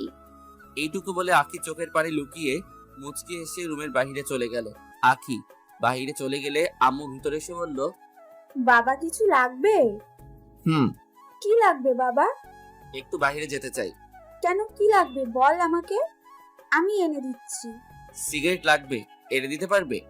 আম্মু জানেই আমি অনেক আগে থেকে সিগারেট খাই, শুধু গল্পে, বাস্তবে সিগারেটের ধোয়া পর্যন্ত সহ্য করতে পারি না। আম্মু কিছুক্ষণ চুপ থেকে বলল, তোর এই অবস্থায় কিভাবে সিগারেট দিই তোকে? প্লিজ মা, আর পারতেছি না, একটা খেলে কিছু হবে না। আচ্ছা দেখছি। এই বলে আম্মু চলে গেল। কিছুক্ষণ পর আকিকে দিয়ে একটা প্যাকের ভিতরে একটা সিগারেট আর একটা মেস পাঠিয়ে দিয়েছে। এসব দেখে আকি বলে উঠল, আপনার তুলনা হয় না। আপনার আম্মুর সাথে আপনি এতটা ফ্রি, আগে জানতাম না। হুম। আমি আস্তে আস্তে উঠে ওয়াশরুমে গিয়ে সিগারেট খেয়ে আসলাম। এভাবে দুদিন চলে গেল। ডাক্তার এসে বলল, হুসাইন ঠিক হয়ে গিয়েছে, তবে কিছু ওষুধ লিখে দিচ্ছি, ওগুলো ঠিক মতো কিছুদিন খেলে পুরোপুরি সুস্থ হয়ে উঠবে। আচ্ছা, আমার ছেলেকে বাসায় নিয়ে যেতে পারবো কবে? কাল সকালে, তবে আজ বিকেলেও নিয়ে যেতে পারেন, সমস্যা নেই। কখন বাসায় যেতে চাও বাবা? এখনই যাব। এখন যেতে পারবে না? আচ্ছা, তাহলে আমরা বিকালের দিকে বাসায় যাব। আমি মাথা নেড়ে হ্যাঁ বললাম। বিকেলের দিকে আমাকে বাসায় নিয়ে আসা হলো। সন্ধ্যার দিকে জান্নাতের কথা খুব মনে পড়ছিল। শরীরটাও তেমন ভাবে ঠিক হয়নি। আমি সকল রাগ অভিমান ভুলে পায়ে হেঁটেই জান্নাতের বাসার উদ্দেশ্যে বেরিয়ে পড়লাম। জান্নাতের বাসার সামনে যেতেই দেখতে পেলাম জান্নাতের রুমের লাইটটা অফ। কিন্তু এখন জান্নাতের রুমের লাইট অফ থাকার কথা না। আমি দরজাতে নক করার সাথে সাথে আন্টি দরজা খুলে দিল। তুমি অসুস্থ তো এত কষ্ট করে এখানে আসার কি দরকার ছিল? হসপিটালে আমাকে সবাই দেখতে এসেছিল, আপনিও ছিলেন, কিন্তু জান্নাত আসেনি কেন? ওর কি কোনো সমস্যা হয়েছে? আন্টির মুখের দিকে তাকিয়ে লক্ষ্য করলাম আন্টি কোনো কিছু আমার কাছ থেকে লুকাচ্ছে। না বাবা, তেমন কিছু না। আন্টি আমাকে নিয়ে জান্নাতের রুমে গেল। আন্টি লাইটটা অন করতেই দেখতে পেলাম জান্নাত ঘুমাচ্ছে। তবে এটা সেই আগের জান্নাত না, অনেক শুকিয়ে গিয়েছে, চোখের নিচে কালো কালো ছাপ পড়ে গিয়েছে। আমি জান্নাতের পাশে বসে জান্নাতের মাথায় হাত রাখতেই ওর ঘুমটা ভেঙে গেল। জান্নাত বিছানায় উঠে বসে আমাকে বলল, কেমন আছিস? ভালো, তবে তোর এই অবস্থা কেন? এমনি, হো কিছু না, বাদ দে। আচ্ছা, তোকে একটা কথা বলার ছিল। বল। দুদিন পর আমার বিয়ে, সো আমার বিয়েতে তোকে কিন্তু আসতেই হবে। আমার মাথায় যেন আকাশ ভেঙে পড়লো। ডাক্তার বলেছিল আমি যেন কোনো কিছুর চাপ না নেই। আমি নিজেকে সামনে নিয়ে বললাম, এটা কবে ঠিক হলো? কিছুই তো জানলাম না। আমাকে না জানিয়ে বিয়ে ঠিক করে ফেলেছিস। আজ আমি না আসলে হয়তো আমাকে ছাড়াই বিয়েটা করে ফেলতি। আব্বুর ফ্রেন্ডের ছেলের সাথে হুট করেই আমার বিয়ে ঠিক করে ফেলেছে, আমি বুঝতেও পারিনি। ও আচ্ছা, সমস্যা নেই, ওকে, আমি অবশ্যই তোর বিয়েতে আসবো। আর কিছু বলতে পারলাম না। কখন যে আমার চোখের কোণে পানি জমে গিয়েছে বুঝতেই পারিনি। তাই সেখানে আর বেশিক্ষণ থাকলাম না, বাসায় চলে আসলাম। রাস্তা দিয়ে হেঁটে হেঁটে আসার সময় আমার চোখ দিয়ে অঝরে পানি ধরেছে। বাসায় এসে নিজেকে সান্ত্বনা দিয়ে ভাবলাম, যদি আমার ভালোবাসা সত্যি হয়ে থাকে তাহলে অবশ্যই জান্নাত আমার কাছে ফিরে আসবে। কিন্তু বারবার মনে হচ্ছে আমি জান্নাতকে হারিয়ে ফেলছি। তবে আমার বিশ্বাস জান্নাত আমার আর আমার কাছে ফিরে আসবে। দেখতে দেখতে দুদিন চলে যায়। কাল জান্নাতের বিয়ে। রুমে শুয়েছি, এমন সময় এক ফ্রেন্ডের ফোন আসলো। রিসিভ করতে ফ্রেন্ড, কিরে হুসাইন, কই তুই? কেন, কি হয়েছে? আজ জান্নাতের বিয়ে, জানিস না? জানি তো, কি হয়েছে? তো কি হয়েছে মানে, তুই যাকে নিয়ে স্বপ্ন দেখতি আর আমাদেরকে তোর আর জান্নাতের গল্প শুনে আজ তার বিয়ে হয়ে যাচ্ছে, অথচ তোর কোনো চিন্তা নেই। বাদ দে তো, ও আমার জাস্ট ফ্রেন্ড ছিল। বোকা ভাবিস না, সব জানি। তুই বাসা থেকে বের হ, আমি সব রেডি করে রেখেছি। মানে, কি রেডি করে রাখছস? জান্নাতকে উঠিয়ে নিয়ে আসবো। না থাকলে আর জান্নাত আমার সাথে কখনো আসবে না। আসবে না মানে? অজ্ঞান করে নিয়ে আসবো, ভাবনি আর জায়গা পায় না মেয়েটা। আচ্ছা বাদ দে তো এসব, এখন রাখছি। এই বলে আমি ফোনটা রেখে দিলাম। এমন সময় আম্মু রুমে আসলো। কি হয়েছে? কই কিছু না তো। তাহলে তোর চোখ বেয়ে পানি পড়ছে কেন? ও, খেয়াল করিনি, হয়তো চোখে কিছু ঢুকেছে। দরজার পাশে দাঁড়িয়ে আমি সব শুনেছি। তুই অনেক বড় হয়ে গেছিস। ছোটবেলায় তো পিঁপড়ের কামড় খেয়ে আমার কাছে এসে কান্না করতিস, আর এখন এত বড় মাপের কষ্ট লুকিয়ে আমার সাথে দিব্যি হেসে হেসে কথা বলছিস তুই। তখন আর নিজেকে আটকে রাখতে পারলাম না। আম্মুকে জড়িয়ে ধরে কান্না সুরে বললাম, মা, জান্নাতকে খুব ভালোবেসে ফেলেছি, হয়তোবা নিজের থেকেও বেশি। তো চিন্তা কিসের? তোর ফ্রেন্ডের সাথে গিয়ে উঠিয়ে নিয়ে আয়, পরে যা হবে আমি বুঝবো, তবে তোর কষ্ট দেখতে রাজি নই আমি। জান্নাত যদি জাস্ট একবার বলতো যে আমাকে ও এখনো ভালোবাসে, তাহলে জান্নাতকে আমার কাছ থেকে কেউ আলাদা করতে পারতো না। বাট ও তো এখন আমাকে সহ্যই করতে পারে না, তাই যা হবার হবে সব ভাগ্যের উপর ছেড়ে দিয়েছি। তাহলে এখন কি করবি? কিছু না, ভাগ্যে যদি থাকে তো জান্নাত ফিরে আসবে, আর না থাকলে যাক, বাদ দাও। সে তুই যা ভালো বুঝিস কর, তবে এভাবে মন মরা হয়ে বসে থাকবি না, আমার কিন্তু খারাপ লাগে। ওকে। আম্মু চলে গেলে আবার আকি ভিতরে আসতে চাইলে আমি বললাম, বাহিরে আর কেউ আছে? না। আচ্ছা, এখানে কি ইন্টারভিউ চলছে নাকি যে একের পর এক আসছো? এভাবে বলছেন কেন? আচ্ছা, চলে যাচ্ছি। না, কি বলবে বলে যাও। আজ আমি আমাদের বাসায় চলে যাচ্ছি, তাই বলতে আসছিলাম। ততক্ষণ আপনি আপনার আম্মুর সাথে কথা বললেন, তাই ভেতরে আসিনি। আকির কথা শুনে কিছুক্ষণ চুপচাপ বসে রইলাম, তারপর বললাম, আজকে কেন যেতে হবে? আসছি তো অনেকদিন হলো। বাসা থেকে আম্মু ফোন দিয়েছিল, বললো বাসায় চলে আসতে। আজ তো যেতে পারবো না। কেন পারবো না? আজ জান্নাতের বিয়ে। তাই কি? তাই কি মানে? আমি কান্না করলে আমাকে সান্ত্বনা কে দিবে শুনি? আপনি বাচ্চাদের মতো কান্না করবেন? হুম।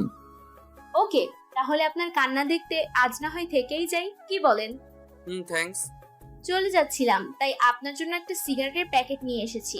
ভাবলাম এটা দিয়ে চলে যাব। কই দাও তাহলে। জি না, আজ তো যাওয়া হচ্ছে না, তাই কাল যাওয়ার সময় দিব। না, এখন এটা দাও, পরে না হয় আরেক প্যাকেট দিয়ে যাবে। ওকে। আকি সিগারেট দিয়ে চলে গেল। দিনটা কষ্টে কোনোভাবে কাটিয়ে নিলাম। জান্নাতকে হয়তো রাত 1টা-2টার দিকে ওদের বাসা থেকে নিয়ে যাবে, বিয়ের সব কাজ সম্পন্ন করে। এখন সন্ধ্যা নেমে গিয়েছে, কষ্টটা যেন ধীরে ধীরে বেড়েই চলেছে। আজ সারাদিন আমার রুম থেকে বের হয়নি। জান্নাতকে শেষ একটি বারের জন্য দেখার জন্য মনটা পাগলের মতো ছটফট করছে, তাই দৌড়ে জান্নাতের বাসার দিকে ছুটে গেলাম। দূর থেকেই বিয়ে বাড়ির হইচই শুনতে পেলাম, বুকের বাপাসটা কষ্টে যেন অবশ হয়ে যাচ্ছে। আমি আস্তে আস্তে জান্নাতের বাসায় ঢুকলাম। বাসায় অনেক লোকজন, পরিচিত কাউকে খুঁজে পাচ্ছি না যে জান্নাতের কথা জিজ্ঞাসা করব। হঠাৎ জান্নাতের এক মেয়ে ফ্রেন্ডকে দেখতে পেলাম, ওর নাম রূপা। রূপা আমাকে দেখতেই আমার দিকে ছুটে আসলো। রূপা বলল, হুসাইন ভাইয়া, আপনি এখানে কেন?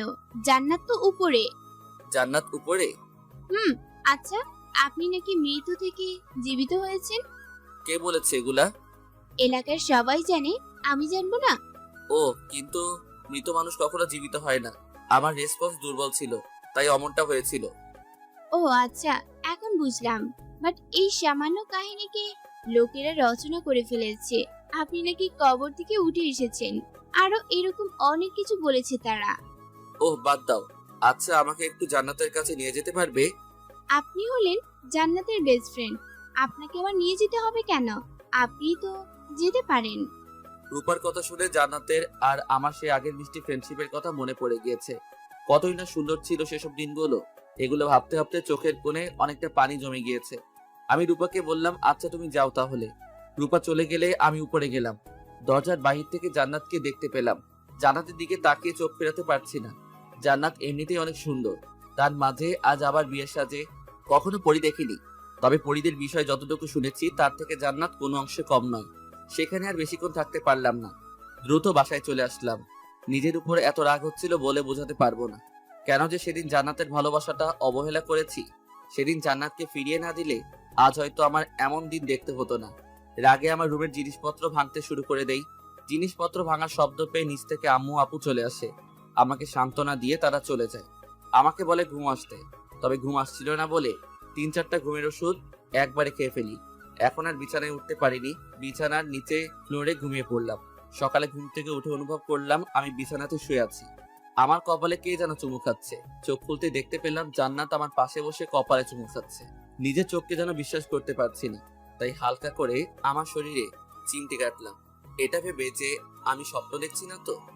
তুই তুই এখানে কি করিস? তোর তো শ্বশুর বাড়ি থাকার কথা। রাখ তোর শ্বশুর বাড়ি। সারা রাত এভাবে তোর পাশে বসে বসে তোকে ডাকাডাকি করতেছি, তাও তোর ঘুম ভাঙাতে পারলাম না। পারবি কেমন করে? অনেকগুলা ঘুমের ওষুধ খেয়ে ঘুম দিয়েছি। এই কথা বলা মাত্রই জান্নাত আমার বুকের উপর উঠে বসে আমার গালে মিষ্টি মিষ্টি থাপ্পড় মেরে বলতে থাকে, শয়তান, তুই এগুলো খাইছিস কেন? তোর কাছ থেকেই তো শেখা। এগুলি খাওয়া? হুম, আমি আগে অবশ্যই খেয়েছি, যার ফলে আমার শরীর স্বাস্থ্য মাঝখানে নষ্ট হয়ে গিয়েছিল। এখন আর খাই না, তাই আবার ঠিক হয়ে গিয়েছে। সেটা তো দেখতেই পাচ্ছি, তবে তুই এখানে কেন? তাহলে কোথায় থাকবো? শ্বশুর বাড়ি? হুম। আমার ভালোবাসা এত সস্তা মনে করিস? সস্তা না হলে বিয়ে করতে রাজি হয়েছিলি কেন? আব্বুর ফ্রেন্ডের ছেলের সাথে আমাকে জোর করে বিয়ে দিতে চেয়েছিল। আমি রাজি হয়েছি বলে আজ এখানে আসতে পেরেছি, না হলে আমাকে আটকে রেখে জোর করে বিয়ে দিয়ে দিত। বুঝেছি, তবে আমাকে তো বলতে পারতি এসব কথা। বলবো কেন? তুই যে আমাকে প্রথমে অবহেলা করেছিস, সেটা ভুলে গিয়েছি ভাবছিস? কিচ্ছু ভুলিনি, তাই তোকে একটু শিক্ষা দিলাম। এটা একটু শিক্ষা, আর একটু হলে তো মরেই যেতাম। ভালো। ভালো। তবে তুই এখন আমার বুকের উপর থেকে নেমে অন্য জায়গাতে বস গিয়ে। জি না, আমি তোর বুকের উপরেই বসে থাকবো। কি করবি তুই? সত্যি ব্যথা লাগতেছে, রাতে কিছু খাইনি। এমন সময় আখি রুমে আসলো, এসে বলল আমাকে আর জান্নাতকে আম্মু নিচে ডাকছে। জান্নাত আমার উপর থেকে উঠে বসে আখিকে বলল, তুমি তাহলে আখি? হুম। হুসাইনের মুখে তোমার কথা অনেক শুনেছি, যা শুনেছি তার থেকে কোনো অংশে কম নয়। অনেক সুন্দরী তুমি। কি যে বলেন আপু, আপনার সৌন্দর্যের মাঝে সকল সৌন্দর্য হার মেনে যাবে। আমি এতটাও সুন্দর না, ওকে? আমি হুসাইনের কাছ থেকে শুনেছি তুমি নাকি হুসাইনকে লাইন করো। আখি চুপ করে রইলে জান্নাত বলল, তোমাকে হুসাইনের থেকে ভালো একটা ছেলে এনে দিব।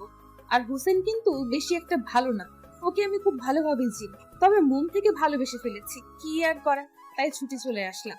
ভালোই হয়েছে, আপনাকে ছাড়া উনি অনেক কষ্টে ছিল। আপনি আসাতে ওনার মুখে হাসি ফুটেছে দেখছি। আচ্ছা, আমি নিচে গেলাম, আপনারা তাড়াতাড়ি করে নিচে আইসেন। ওকে যাও, আসছি। আমি আর জান্নাত নিচে গেলাম। জান্নাত আম্মুর পায়ে সালাম করলো। আম্মু জান্নাতকে বলল, তুমি এখানে আসছো, এটা কি তোমার বাসায় জানে? না, কেউ জানে না। তাহলে তো তাদের ফোন দিয়ে জানাইতে হবে, তা না হলে তারা চিন্তায় থাকবে। না, ফোন দিয়ে না, ফোন দিলে এসে আমাকে নিয়ে যাবে। আরে সমস্যা নেই, আসছো যখন নিয়ে যেতে পারবে না। চিন্তা করো কেন, আমি তো আছি, দেখি কেমন করে নিয়ে যাই। খুব ভয় করছে, আব্বু যে রাগী। সমস্যা নেই, আমি ফোন দিচ্ছি। আম্মু জান্নাতদের বাসায় ফোন দিয়ে জানায়, জান্নাত আমাদের বাসায় তা জানালো। এরপর আম্মু আমাকে বলল, আচ্ছা তোরা গল্প কর, আমি আসছি। আমি জান্নাতকে নিয়ে উপরে চলে গেলাম। উপরে এসে জান্নাত আমাকে বলল, তুই রাতে কিছুই খাসনি? খেয়েছি তো। কি খাইছিস? এই ধরো সিগারেট, আরো নেশা জাতীয় অনেক কিছু। এসব খেয়ে কি লাভ বলতো আমাকে? জানি না। ভালো, তুই থাক, আমি নিচ থেকে আসছি। কই যাস? নিচে। আবার পালিয়ে যাবি না তো? তখন জান্নাত আমার দিকে ভ্রু কুঁচকে কিছুক্ষণ তাকিয়ে থেকে আমাকে ভয় দেখিয়ে নিচে চলে গেল। কিছুক্ষণ পর আমার জন্য জান্নাত নুডলস করে নিয়ে এসে আমাকে খাইয়ে দিতে শুরু করলো। আমিও মনের সুখে খাওয়া শুরু করলাম। সব নুডলস কখন যে শেষ করে ফেলেছি নিজেও জানি না। আচ্ছা, নুডলসটা কে রান্না করেছে? কি আবার? আমি। ও, খুব ভালো হয়েছে, প্লিজ আবার করে নিয়ে আসবি। ওকে, যাচ্ছি। জান্নাত আবারও নুডলস করে নিয়ে আসলো। আমি জান্নাতকে বললাম, তুমি রাতে কিছু খেয়েছো? চিন্তায় ভালো লাগে না, আবার খাওয়া? তার মানে রাতে কিছু খাওনি? না। এর জন্য তোমাকে আবার নুডলস করে আনতে বলেছি। কেন, তুমি খাবে না? আর কত খাবো, অনেক খেয়েছি। এখন তুমি হাঁ করো, আমি খাইয়ে দিচ্ছি। খাওয়া শেষ করতে জান্নাত আমার বুকের মধ্যেই টি শার্ট ও মুখ মুছে বুকে মাথা রেখে চুপচাপ বসে রইল। আমিও কিছু না বলে পাগড়িটাকে বুকে জড়িয়ে নিলাম। কিছুক্ষণ পর লক্ষ্য করলাম আমার টি শার্ট কেমন যেন ভেজা ভেজা লাগছে। জান্নাতের মাথা আমার বুকের উপর থেকে উঠাতে চাইলে জান্নাত আরো শক্ত করে আমাকে জড়িয়ে ধরলো। আমি কোনোভাবে জান্নাতের মাথা উঁচু করতেই দেখতে পেলাম জান্নাত কান্না করছে। কান্না করছো কেন? খুব ভয় করছে। কেন? কিছুক্ষণ পর যদি আব্বু এসে আমাকে নিয়ে যায়, যদি তোমাকে হারিয়ে ফেলি, তাহলে সত্যি সত্যি আমি কিন্তু সুইসাইড করব, এটা জেনে রেখো। কি সব বলছো এগুলা? পাগল হয়ে গেছো নাকি? আর ভাবলে কেমন করে আমার কাছ থেকে তোমাকে কেউ আলাদা করতে পারবে? আসতে দাও তোমার ওই টাকলা বাপটাকে। তখনই নিচ থেকে আম্মু বলল, জান্নাতকে নিয়ে আই, ওর বাবা আসছে। জান্নাত আমাকে জড়িয়ে ধরে বলল, আমি যাব না, তুমি যাও। যাবে না মানে? এখন কিন্তু কোলে উঠিয়ে নিয়ে যাব। ওকে চলো, আমার বিশ্বাস আছে তোমার উপরে। নিচে আসলাম জান্নাতকে নিয়ে। তবে জান্নাত আমার পিছনে মুখ লুকিয়ে লুকিয়ে আসতে থাকলো। নিচে যেতেই দেখি জান্নাতের বাবা সহ আরো অনেকে এসেছে। সাথে কাল যার সাথে জান্নাতের বিয়ে হওয়ার কথা ছিল সেও এসেছে, তাও আবার বিয়ের সাজে।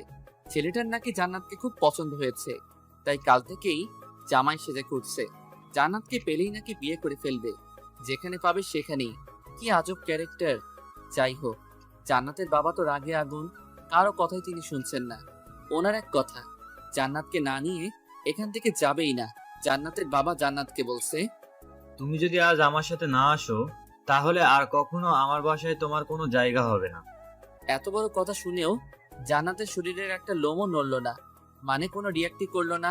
এই কথা শুনে এটার মানে একটাই, জান্নাত আমাকে প্রচুর বিশ্বাস করে ফেলছে, তার সাথে আমার উপর অনেক আস্থা রেখেছে। জানি না এই বিশ্বাসের ঠিকঠাক মূল্য দিতে পারবো কিনা, তবে আমি পুরো চেষ্টা করব যাতে জান্নাতের কখনো এটা মনে না হয় যে সে ভুল মানুষকে ভালোবাসে।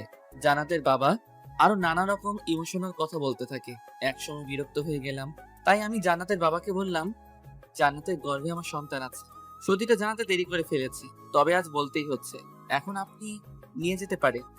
জান্নাতের বাবা তবু জান্নাতকে নিয়ে যেতে চাইলে জান্নাতের সাথে বিয়ে হওয়ার কথা সেই ছেলেটা বলল, জান্নাতকে পছন্দ করেছি ঠিক আছে, তবে অন্যের সন্তানের বাবা হতে যাব কেন? এই বলে ছেলেটা চলে গেল। তবে যাওয়ার আগে আমাকে বুকে জড়িয়ে নিয়ে বলল, ভাই অনেক বড় ধোঁকা থেকে বাঁচিয়ে দিলে, অনেক অনেক ধন্যবাদ। ছেলেটা চলে গেলে জান্নাতের বাবা জান্নাতকে বলল, হোসেনের কথা কি সত্যি? হুম।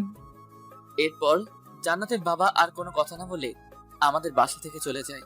বাবা চলে যাওয়ার সাথে সাথে জান্নাত আমাকে শক্ত করে জড়িয়ে ধরলো। বুঝতে পেরেছি জান্নাত এতক্ষণ অনেক ভয় ভয়ে ছিল। আম্মু আব্বু আমাদের বিয়ে আজকে করিয়ে দিবে, হালকা অনুষ্ঠান করে বড় করে অনুষ্ঠান করবে। কিছুদিন পর জান্নাতের বাবার রাগটা মিটে গেল। এখন শুধু জান্নাতের পক্ষ থেকে জান্নাতের আম্মুই আসবে, আর কেউ না। বিয়েটা অবশেষে করেই ফেললাম। আমার সাথে চোখ রাঙিয়ে কথা বলা সেই জান্নাত বিয়ের পর এখন আমার দিকে তাকাতেই লজ্জায় লাল হয়ে যাচ্ছে। সারাটা দিন অনেক ধকল গিয়েছে, সিগারেট খাওয়ার টাইম পাইনি। বিয়ের কাজ শেষ হবার পর আমি একটু ফ্রি হতে পেরেছি, তাই সুযোগটা মিস করলাম না। সিগারেটের প্যাকেটটা নিয়ে দৌড়ে ছাদে চলে গেলাম। পকেট থেকে সিগারেট বের করতে যাব, এমন সময় দেখি ছাদে আমার কিছু আত্মীয় স্বজন সন্ধ্যায় হাওয়া খাচ্ছে। তারা আমাকে দেখলেই ডাক দিয়ে নানা রকম প্রশ্ন করবে, কারণ সারাদিন আমাকে খুঁজে পাইনি। তাই শব্দ ছাড়া আবার নিচে চলে আসলাম। এখন সিগারেট খাবো কোথায় এই নিয়ে পড়ে গেলাম মহা চিন্তায়।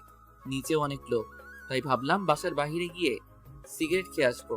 তাই নিচে এসে সবার চোখের আড়ালে আড়ালে গেটের সামনে আসলাম। চোখ বুজে বাহিরের দিকে দৌড়ে লাগাবো, এমন সময় পেছন থেকে কে যেন আমার হাত টেনে ধরেছে। পেছন ফিরে দেখি পাশের বাসার বুড়া দাদা। আমি বললাম, কি হয়েছে দাদা, কিছু বলবেন? দাদা বুড়া মানুষ, তাই একটা কথা বলতে সময় নাই 3-4 মিনিট। এমনিতে সিগারেটের প্যারা, আবার কি এক জ্বালাতন রে বাবা। আমি আবারও বললাম, কি কিছু বলবেন? মেয়ে পছন্দ হয়েছে। প্রেম করে বিয়ে করেছি, জানো না? ও ও, প্রেম করে বিয়ে করেছো? আচ্ছা এখন আমি আসি। আমি চলে যেতে চাইলে উনি আমার হাত আরো শক্ত করে চেপে ধরলো। কি যেন বলবে মনে হচ্ছে, কিন্তু ওনার একটা কথা বলতেই 2 মিনিট লাগে।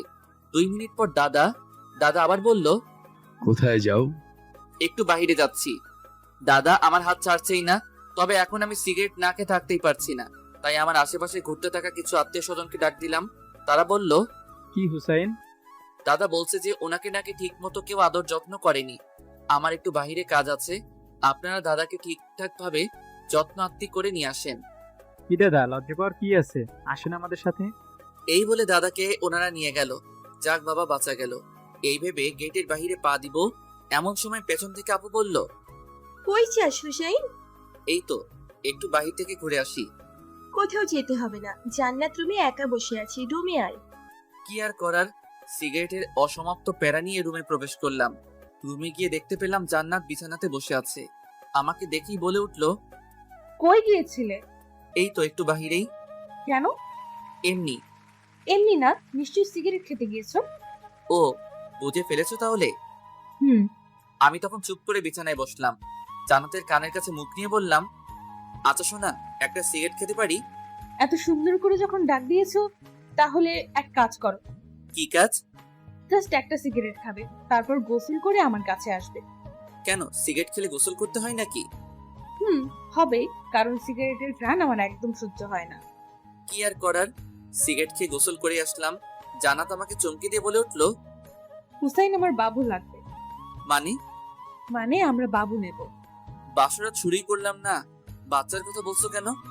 তাহলে তুমি বাবাকে যে বললে আমার গল্পে নাকি তোমার বাচ্চা, বলেছি, বিপদে পড়ে।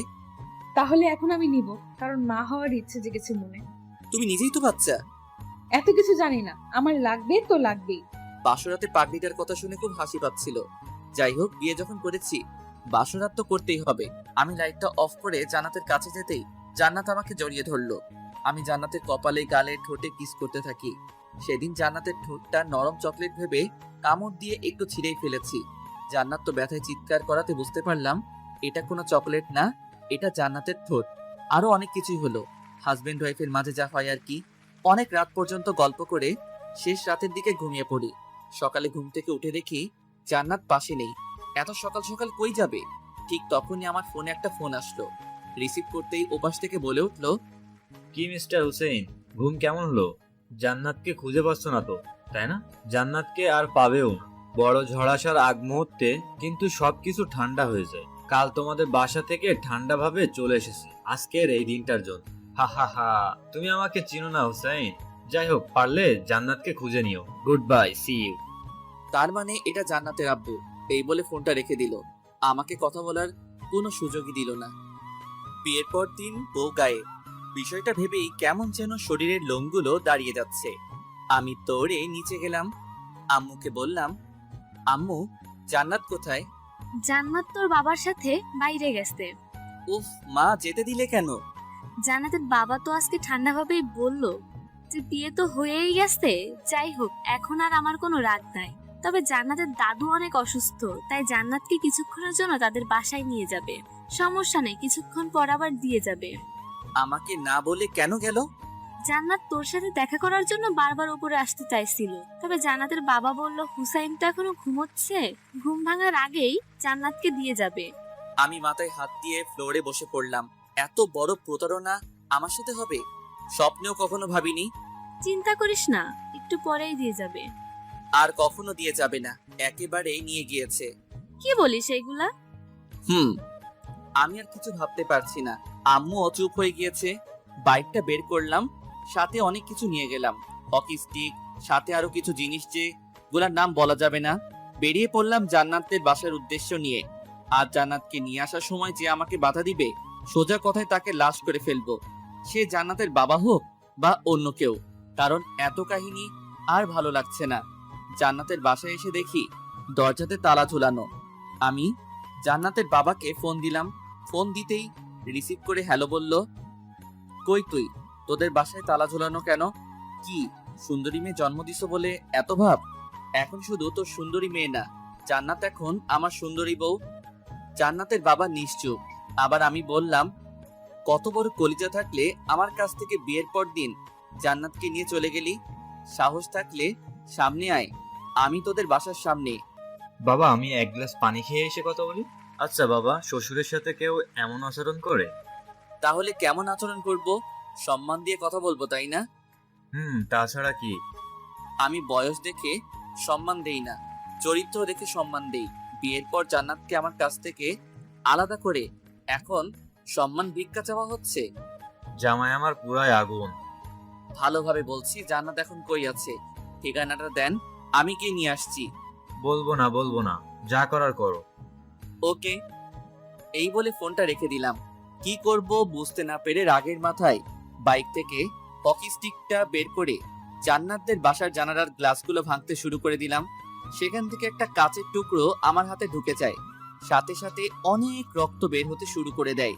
এই অবস্থায় বাইক চালাতে পারবো না, তাই এক ফ্রেন্ডকে ফোন দিলাম। এরপর ও আমাকে হসপিটালে নিয়ে গিয়ে হাতের ভিতর থেকে কাচের টুকরো বের করে, আরো ট্রিটমেন্ট করে। অনেক হয়েছে, এবার চল, তোকে বাসায় নামিয়ে দিয়ে আসি। জান্নাতকে না নিয়ে আমি বাসায় যেতে পারবো না। তাহলে এখন কি করবি? আচ্ছা, ওই টাকলার বাচ্চা মানে জান্নাতের বাবা কোথায় চাকরি করে জানিস? চিনি তো। চল তাহলে ওনার অফিসে গিয়েই খোঁজ নেই, যদি কোনো তথ্য পাওয়া যায়। তো যেই কথা সেই কাজ, ও আর আমি মিলে চলে গেলাম। জান্নাতের বাবার অফিসে থেকে কোনো তথ্যই পেলাম না। তারা জানায় উনি নাকি 2 দিন হলো অফিসে আসছেন না। কি আর করার, এক আকাশ পরিমাণ ডিপ্রেশন মাথায় নিয়ে বাসায় ফিরলাম। বাসায় ঢুকতেই আমার চোখ কপালে উঠে গেল, কেননা দরজাতে নক করতেই জান্নাত দরজা খুলে দিল। আমি তো পুরো অবাক, এক দৃষ্টিতে জান্নাতের দিকে তাকিয়ে রইলাম। ভিতরে আসো।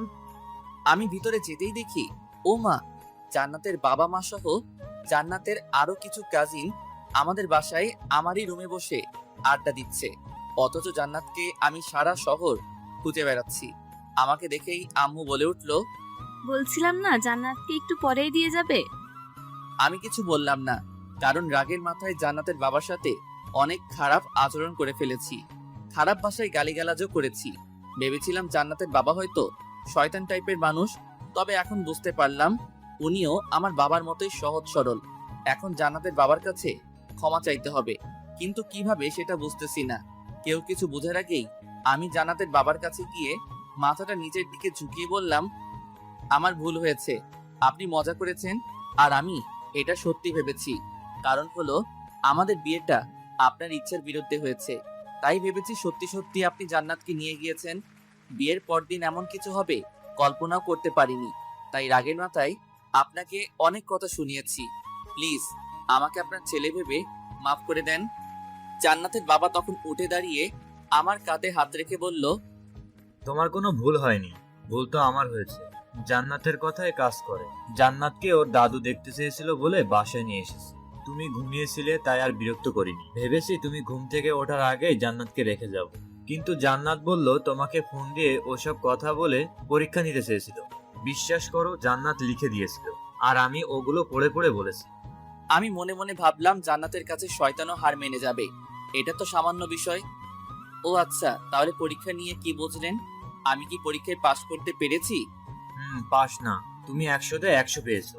জানোই জান্নাত ছাড়া আমার আর কোনো ছেলে মেয়ে নেই। ছোটবেলা থেকেই জান্নাতের সব ইচ্ছা পূরণ করেছি, ওর বিয়েটা আমার ইচ্ছেতে দেব বলে। কিন্তু শয়তান মেয়েটা চালাকি করে ঠিক সময় বাসা থেকে বের হয়ে তোমার কাছে চলে এসেছে।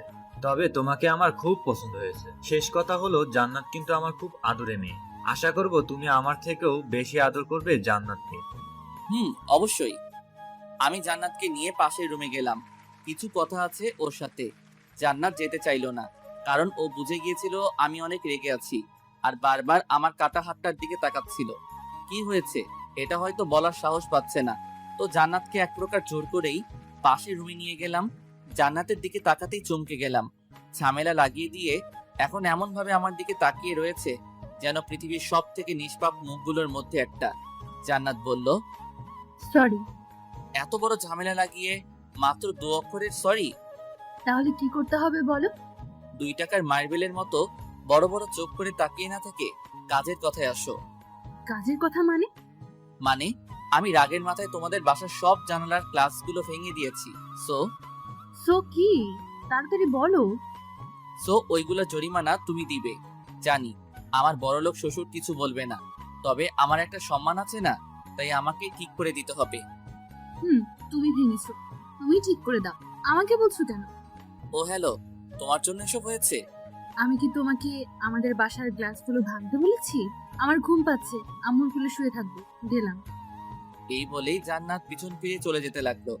আমি বললাম, এই জান্নাত শুনো তো, ওই জান্নাতের বাচ্চা, কানে শুনিস না নাকি? ও মা, জান্নাতের তো পিছনে তাকানোর নামই নেই, দূর চলেই গেল। ও হয়তো ভাবছে আমাকে বোকা বানিয়ে বেঁচে গিয়েছে। আমি আবারও জান্নাতকে ডাক দিতেই জান্নাত চোখ দিয়ে ইশারা করে আমাকে ওখানে যেতে বলছে। আমি ওখানে না গিয়ে রুমে এসে ভাব নিয়ে ফোনটা কানে নিয়ে বলতে থাকলাম, হ্যালো জানু, কি করছো? আচ্ছা, আজকে কোন কালারের শাড়ি পরছো?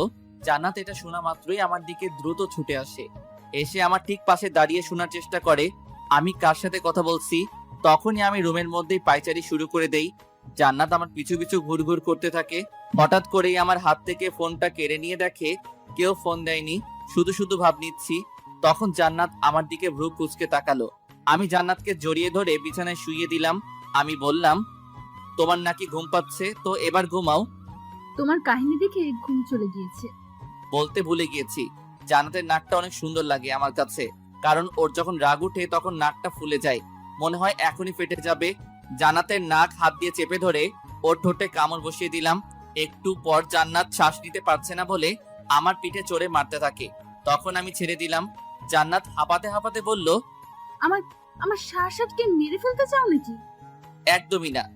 তাহলে এমন করলে কেন? সকালে তুমি আমাকে ঠিক এমন ভাবে মেরে ফেলতে চেয়েছিলে। কি বলো এসব? আচ্ছা, কেমন করে? অক্সিজেন ছাড়া মানুষ কি বাঁচতে পারে? তুমি সকালে আমার কাছ থেকে দূরে চলে গিয়ে তোমার বাবাকে দিয়ে যখন ওইসব কিছু বলিয়েছো, বিশ্বাস করো তখন আমার শ্বাস নিতে খুব কষ্ট হচ্ছিল, কারণ তুমি আমার অক্সিজেন। এই কথা বলার সাথে সাথে ধপাস করে জান্নাত আমাকে বুকে জড়িয়ে শক্ত করে চেপে ধরে বলল, সরি, আর কখনো এমন করবো না, প্রমিস। ভালো। আচ্ছা, এক কাজ করো। কি কাজ? আবারও আগের মতো আমার ঠোঁটে কামড় দিয়ে শাসাতকে মেরে ফেলো। আবারও কিস খাওয়ার ধান্দা? খুব চালাক, তাই না? কিন্তু আগের বার শুধু উদাহরণ দিতে কিস করেছি, সো আর দিতে পারবো না। এখন কিস দিবি না?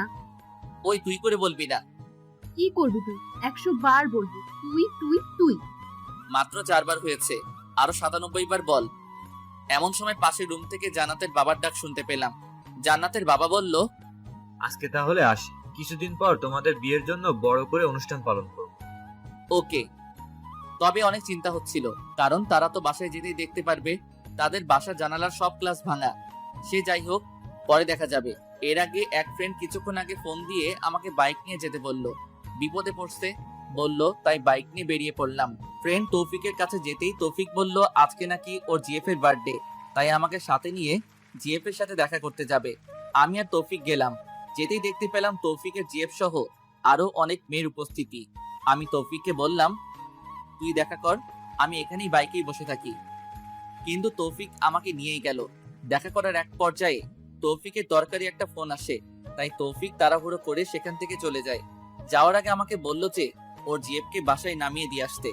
আমি তৌফিকের জিএফকে বললাম, আপনি নিশ্চয়ই আমার সাথে যাবেন না? তাহলে আমি আসছি, আপনি এখান থেকে সোজা চলে যান। জি না, আপনি আমাকে নামিয়ে দিয়ে আসবেন। তো কি আর করার। তবে রাস্তায় উনি বলল ওনার এক ফ্রেন্ড নাকি আমাকে পছন্দ করেছে। পছন্দ করতেই পারে, এতে এমন কি হয়েছে? যদি বলি ভালোবেসে? বিয়ে করেছি, এটা তৌফিক আপনাকে বলেনি? জানি। তাই কি হয়েছে? বউ থাকবে ঘরে আর জিএফ থাকবে বাইরে, সিম্পল। আমি এই কথা শুনেই বাইকটা থামিয়ে তৌফিকের জিএফকে বললাম, বাইক থেকে নামেন। কেন, কি হলো আবার? নামতে বলেছি, নামেন। তৌফিকের জিএফকে মাঝ রাস্তায় নামিয়ে দিয়ে বাসায় চলে আসলাম, কারণ তার কথা আমার ভালো লাগেনি। এসব টাইপের ছেলে মেয়েদের জন্য বিবাহিত অনেক সংসারের শান্তি নষ্ট হয়ে যায়। ভালো লাগতে পারে অনেকজনকে, এটা ঠিক আছে, তবে ভালোবাসতে হয় একজনকেই। বাসায় আসতেই প্রথমে জান্নাতের কাছে বসলাম, তবে আমি ওর কাছে বসাতেই ও আমার থেকে দূরে চলে যায়। কি হয়েছে? এমন করলে কেন? কার সাথে দেখা করে আসছো, সত্যি করে বলো। আমি সবকিছু খুলে বললাম, কারণ জান্নাত আমার শরীরে অন্য কারো ঘ্রাণ পেয়েছে হয়তো। কি তীক্ষ্ণ ঘ্রাণ শক্তি, সত্যি অসাধারণ। আচ্ছা যাও, গোসল করে আসো আগে, এরপর একটা কথা বলবো। কি কথা? এখনই বলো। না, আগে গোসল করে এসো। তোমার শরীরের মধ্যে অন্য মেয়েদের পারফিউমের ঘ্রাণ বের হচ্ছে, যেটা আমার সহ্য হচ্ছে না। এখন বেশি বুঝলে লাথি মেরে বিছানা থেকে ফেলে দেবো। একই তো মেয়ের সাথে দেখা করে আসছো, আবার আমার মুখে মুখে কথা। যাও গোসল করে আসো। আমি আর কিছু বললাম না, চুপচাপ গোসলে চলে গেলাম। বলতে পারেন জান্নাতের কথায় কিছুটা ভয় পেয়েছি। জান্নাত মেয়ে হলে কি হবে, ওর কিল ঘুষি লাথির যে একটা হিট আমি আগেও ফ্রেন্ড থাকাকালীন খেয়েছি, এখনো মনে পড়ে সেই কথা। তাই আর কথা না বাড়িয়ে গোসলে চলে গেলাম। গোসল করে বের হতেই দেখি জান্নাত আমার জন্য তোয়ালে নিয়ে দাঁড়িয়ে রয়েছে। আমি তোয়ালে দিয়ে গাটা না মুছে জান্নাতের শাড়ির আঁচল দিয়েই গা মোছা শুরু করে দিলাম। আই কি করছো? ভিজে যাচ্ছি তো। আচ্ছা দাঁড়াও, আমি মুছে দিচ্ছি। ফ্রেশ হয়ে একটা সিগারেট জ্বালিয়ে খাওয়া শুরু করলাম। আপনারা ভাবছেন আমার সাহস বেড়ে গেছে তাই জান্নাতের সামনে সিগারেট খাচ্ছি? মোটেও না। জান্নাত আমাকে সারাদিনে একটা আর রাতে একটা সিগারেট খাওয়ার অনুমতি দিয়েছে। সে আমি যেখানে সেখানে খেতে পারি, তাই আমি সিগারেট খেয়ে জান্নাতের মুখের উপর ধোয়া ছাড়ছি। জান্নাতের তো রাগে নাকটা ফুলে ফেটে যাচ্ছে। সিগারেট খেয়ে বিছানায় ধপাস করে শুয়ে পড়লাম। তুমি কি যেন বলতে চেয়েছিলে, এখন বলো। না থাক, বলবো না। কেন, আবার কি হলো? আমার কোনো কথাই তো তুমি সিরিয়াসলি ভাবে নাও না। এখন সিরিয়াস ভাবে নিব, বলো তুমি। আমার বাবু লাগবে। উফ, আবার শুরু করে দিছো কেন? ওকে, সব হবে, আগে আমাদের বিয়ের অনুষ্ঠানটা শেষ হোক। আমার এটা ভেবেই খুশি খুশি লাগতেছে যে জান্নাতকে 2বার বিয়ের সাজে দেখবো। বাপরে বাপ, জান্নাত বউ সাজলে যা লাগে কোনো প্রকার নেশা ছাড়াই মাতাল মাতাল লাগে। আচ্ছা, তুমি কি কখনো ভাবছো আমি তোমার বউ হব? তোর স্বভাব তো ছেলেদের মতো ছিল, তাই কখনো বউ কি তুই যে জিএফ হবি এটা কখনো ভাবিনি। শয়তান কোথাকার, আমার স্বভাব ছেলেদের মতো কখন ছিল? ছেলেদের মতো হাতা কুচিয়ে শার্ট পরতি, টি শার্ট সাথে প্যান্টও পরতি। আরো কিছু বলবো? না থাক, কিছু বলতে হবে না। কেন হবে না, বলি না। আচ্ছা, এখন তো তোর বউ, আর অন্য সব মেয়েদের মতো সবসময় শাড়ি পরিয়ে আর সংসারী হয়ে গেছি, বুঝিস না? সব ঠিক আছে, তবে আবার সংসারী কবে হলে? আমি নিজেই তো সংসার কি জিনিস বুঝি না। তোর বুঝতেও হবে না। এখন নিচে যেয়ে আম্মুর কাজে সাহায্য করো, না হয় আমার সাথে চুপচাপ শুয়ে থাকো, দুষ্টামি করতে পারবা না। আম্মুর কাজ শেষ করেই আসছি, এখন তোমার সাথে ঘুমাবো। জানাত আমার পাশে শুয়ে আমার উপরে ওর পা তুলে দিল। আমি কিছু বললাম না, কারণ রাতে তো ওর উপরেই আমি শুয়ে থাকি। ও তো জাস্ট পা তুলে দিছে, আমি ঘুমিয়ে পড়লাম। তবে কিছুক্ষণ পর লক্ষ্য করলাম, ও মা, জান্নাতের পুরো বডি আমার উপরে দিয়ে আমার বুকে মাথা রেখে মজা করে ঘুমাচ্ছে। ভালোই লাগছিল, একটু চিকনা মেয়ে তো, তাই মনে হচ্ছিল না কেউ আমার উপরে আছে। তো দেখতে দেখতে মাঝে কিছুদিন চলে যায়। কাল আমাদের বিয়ের অনুষ্ঠান, কিন্তু এখনো পর্যন্ত জান্নাতকে কোনো শপিং করে দেইনি। জান্নাতও কখনো বলেনি। আমি জান্নাতকে বললাম, চলো তোমাকে শপিং করিয়ে দিয়ে বাসায় দিয়ে আসি, কাল আমি যে সেখান থেকে তোমাকে নিয়ে আসবো। শপিং করা লাগবে না, আমার অনেক কাপড় আছে। তো কি হয়েছে, চলো তো। জান্নাতকে নিয়ে শপিং করতে গেলাম, তবে জান্নাতের কোনো কাপড়ই পছন্দ হচ্ছিল না। আমি জান্নাতের জন্য কিছু শপিং করেছি, আমার নিজের পছন্দের, কিছু বলতে অনেকগুলো, কারণ যা দেখি সব ভালো লাগে। সব কাপড়ে জান্নাতকে সুন্দর দেখায়। জান্নাত আমার জন্য কিছু জিনিস নিয়েছে, তবে ও ওর নিজের জন্য কিছুই নেয়নি। ও আমাকে বলে ওর নাকি কিছুই পছন্দ হচ্ছে না, আমি ওর জন্য যেগুলো কিনেছি ওগুলা ছাড়া। সেদিনের মতো শপিং শেষ করে জান্নাতকে তার বাড়িতে রেখে আসলাম। রেখে আসার সময় জান্নাত অনেক কান্না করছিল, বলে কিনা আমার সাথে থাকতে থাকতে আমার প্রতি আসক্ত হয়ে গিয়েছে। আমাকে ছাড়া একটা রাত থাকা নাকি জান্নাতের কাছে 1 মাসের সমতুল্য। জান্নাতকে অনেক বুঝিয়ে রেখে আসলাম, তবে ওর শর্ত ছিল সারা রাত আমার সাথে ফোনে কথা বলবে। বাসায় এসে ভাবলাম, জীবনে অনেক বিয়ে দেখেছি যারা বিয়ের সময় বউকে প্রাইভেট কারে এমন ভাবে নিয়ে আসে যেন কিডন্যাপ করে নিয়ে আসছে। তবে আমার চিন্তা ভাবনা অন্যরকম। বউকে নিয়ে আসবো বাইকে করে, বউয়ের থাকবে খোলা চুল, যাতে আমি বাইক চালানোর সময় তার চুল বাতাসে উড়ে উড়ে আমার মুখে হালকা করে আছড়ে পড়ে। হ্যাঁ, প্রাইভেট কার থাকবে ঠিক আছে, তবে আমার বাইকের পিছনে। জান্নাতের বাসায় আমি বাইক নিয়ে ঢুকলাম। আমার ফ্যাশন দেখে সেখানে থাকা মেয়েগুলো হা করে তাকিয়ে রইল। আমার পিছন পিছন অনেকগুলো প্রাইভেট কার ঢুকলো, সবগুলো সাদা গাড়ি। আব্বুকে বলে ছিলাম গাড়ি যেন এক রঙের হয়। এমন সময় দেখতে পেলাম জান্নাত দৌড়ে আমার দিকে আসছে, এসে সবাইকে চমকে দিয়ে আমাকে জড়িয়ে ধরলো। এই কি করছো, ছাড়ো প্লিজ, সবাই দেখছে তো। দেখুক হিংসুটেরা, আমার কি, তুমি তো কাল রাতে কথা বলতে বলতে ঘুমিয়ে পড়েছিলে, তাই সারা রাত ঘুমাতে পারিনি, সারাক্ষণ শুধু তোমার কথা ভেবেছি। সরি। বিয়ের অনুষ্ঠান ভালোভাবে সম্পন্ন হলো। সো আমার ছোটবেলা থেকে যে ইচ্ছেটা ছিল বউকে বাইকে করে নিয়ে আসবো, আজ সেটা সফল হলো। জান্নাতকে বউ হিসেবে পেয়ে সত্যি আমি অনেক খুশি, তবে জান্নাত আমায় পেয়ে আমার থেকেও বেশি খুশি হয়েছে। কিছুদিন পর হয়তো জান্নাতের একমাত্র আবদার রাখতে জান্নাতকে বাবু উপহার দিতে হবে। জান্নাত আমার কাছে এই আবদারটা ছাড়া আর কিছুই চাইনি, তাই যত তাড়াতাড়ি সম্ভব এটা পূরণ করব। জান্নাত আমার বেস্ট ফ্রেন্ড থেকে এখন আমার বউ।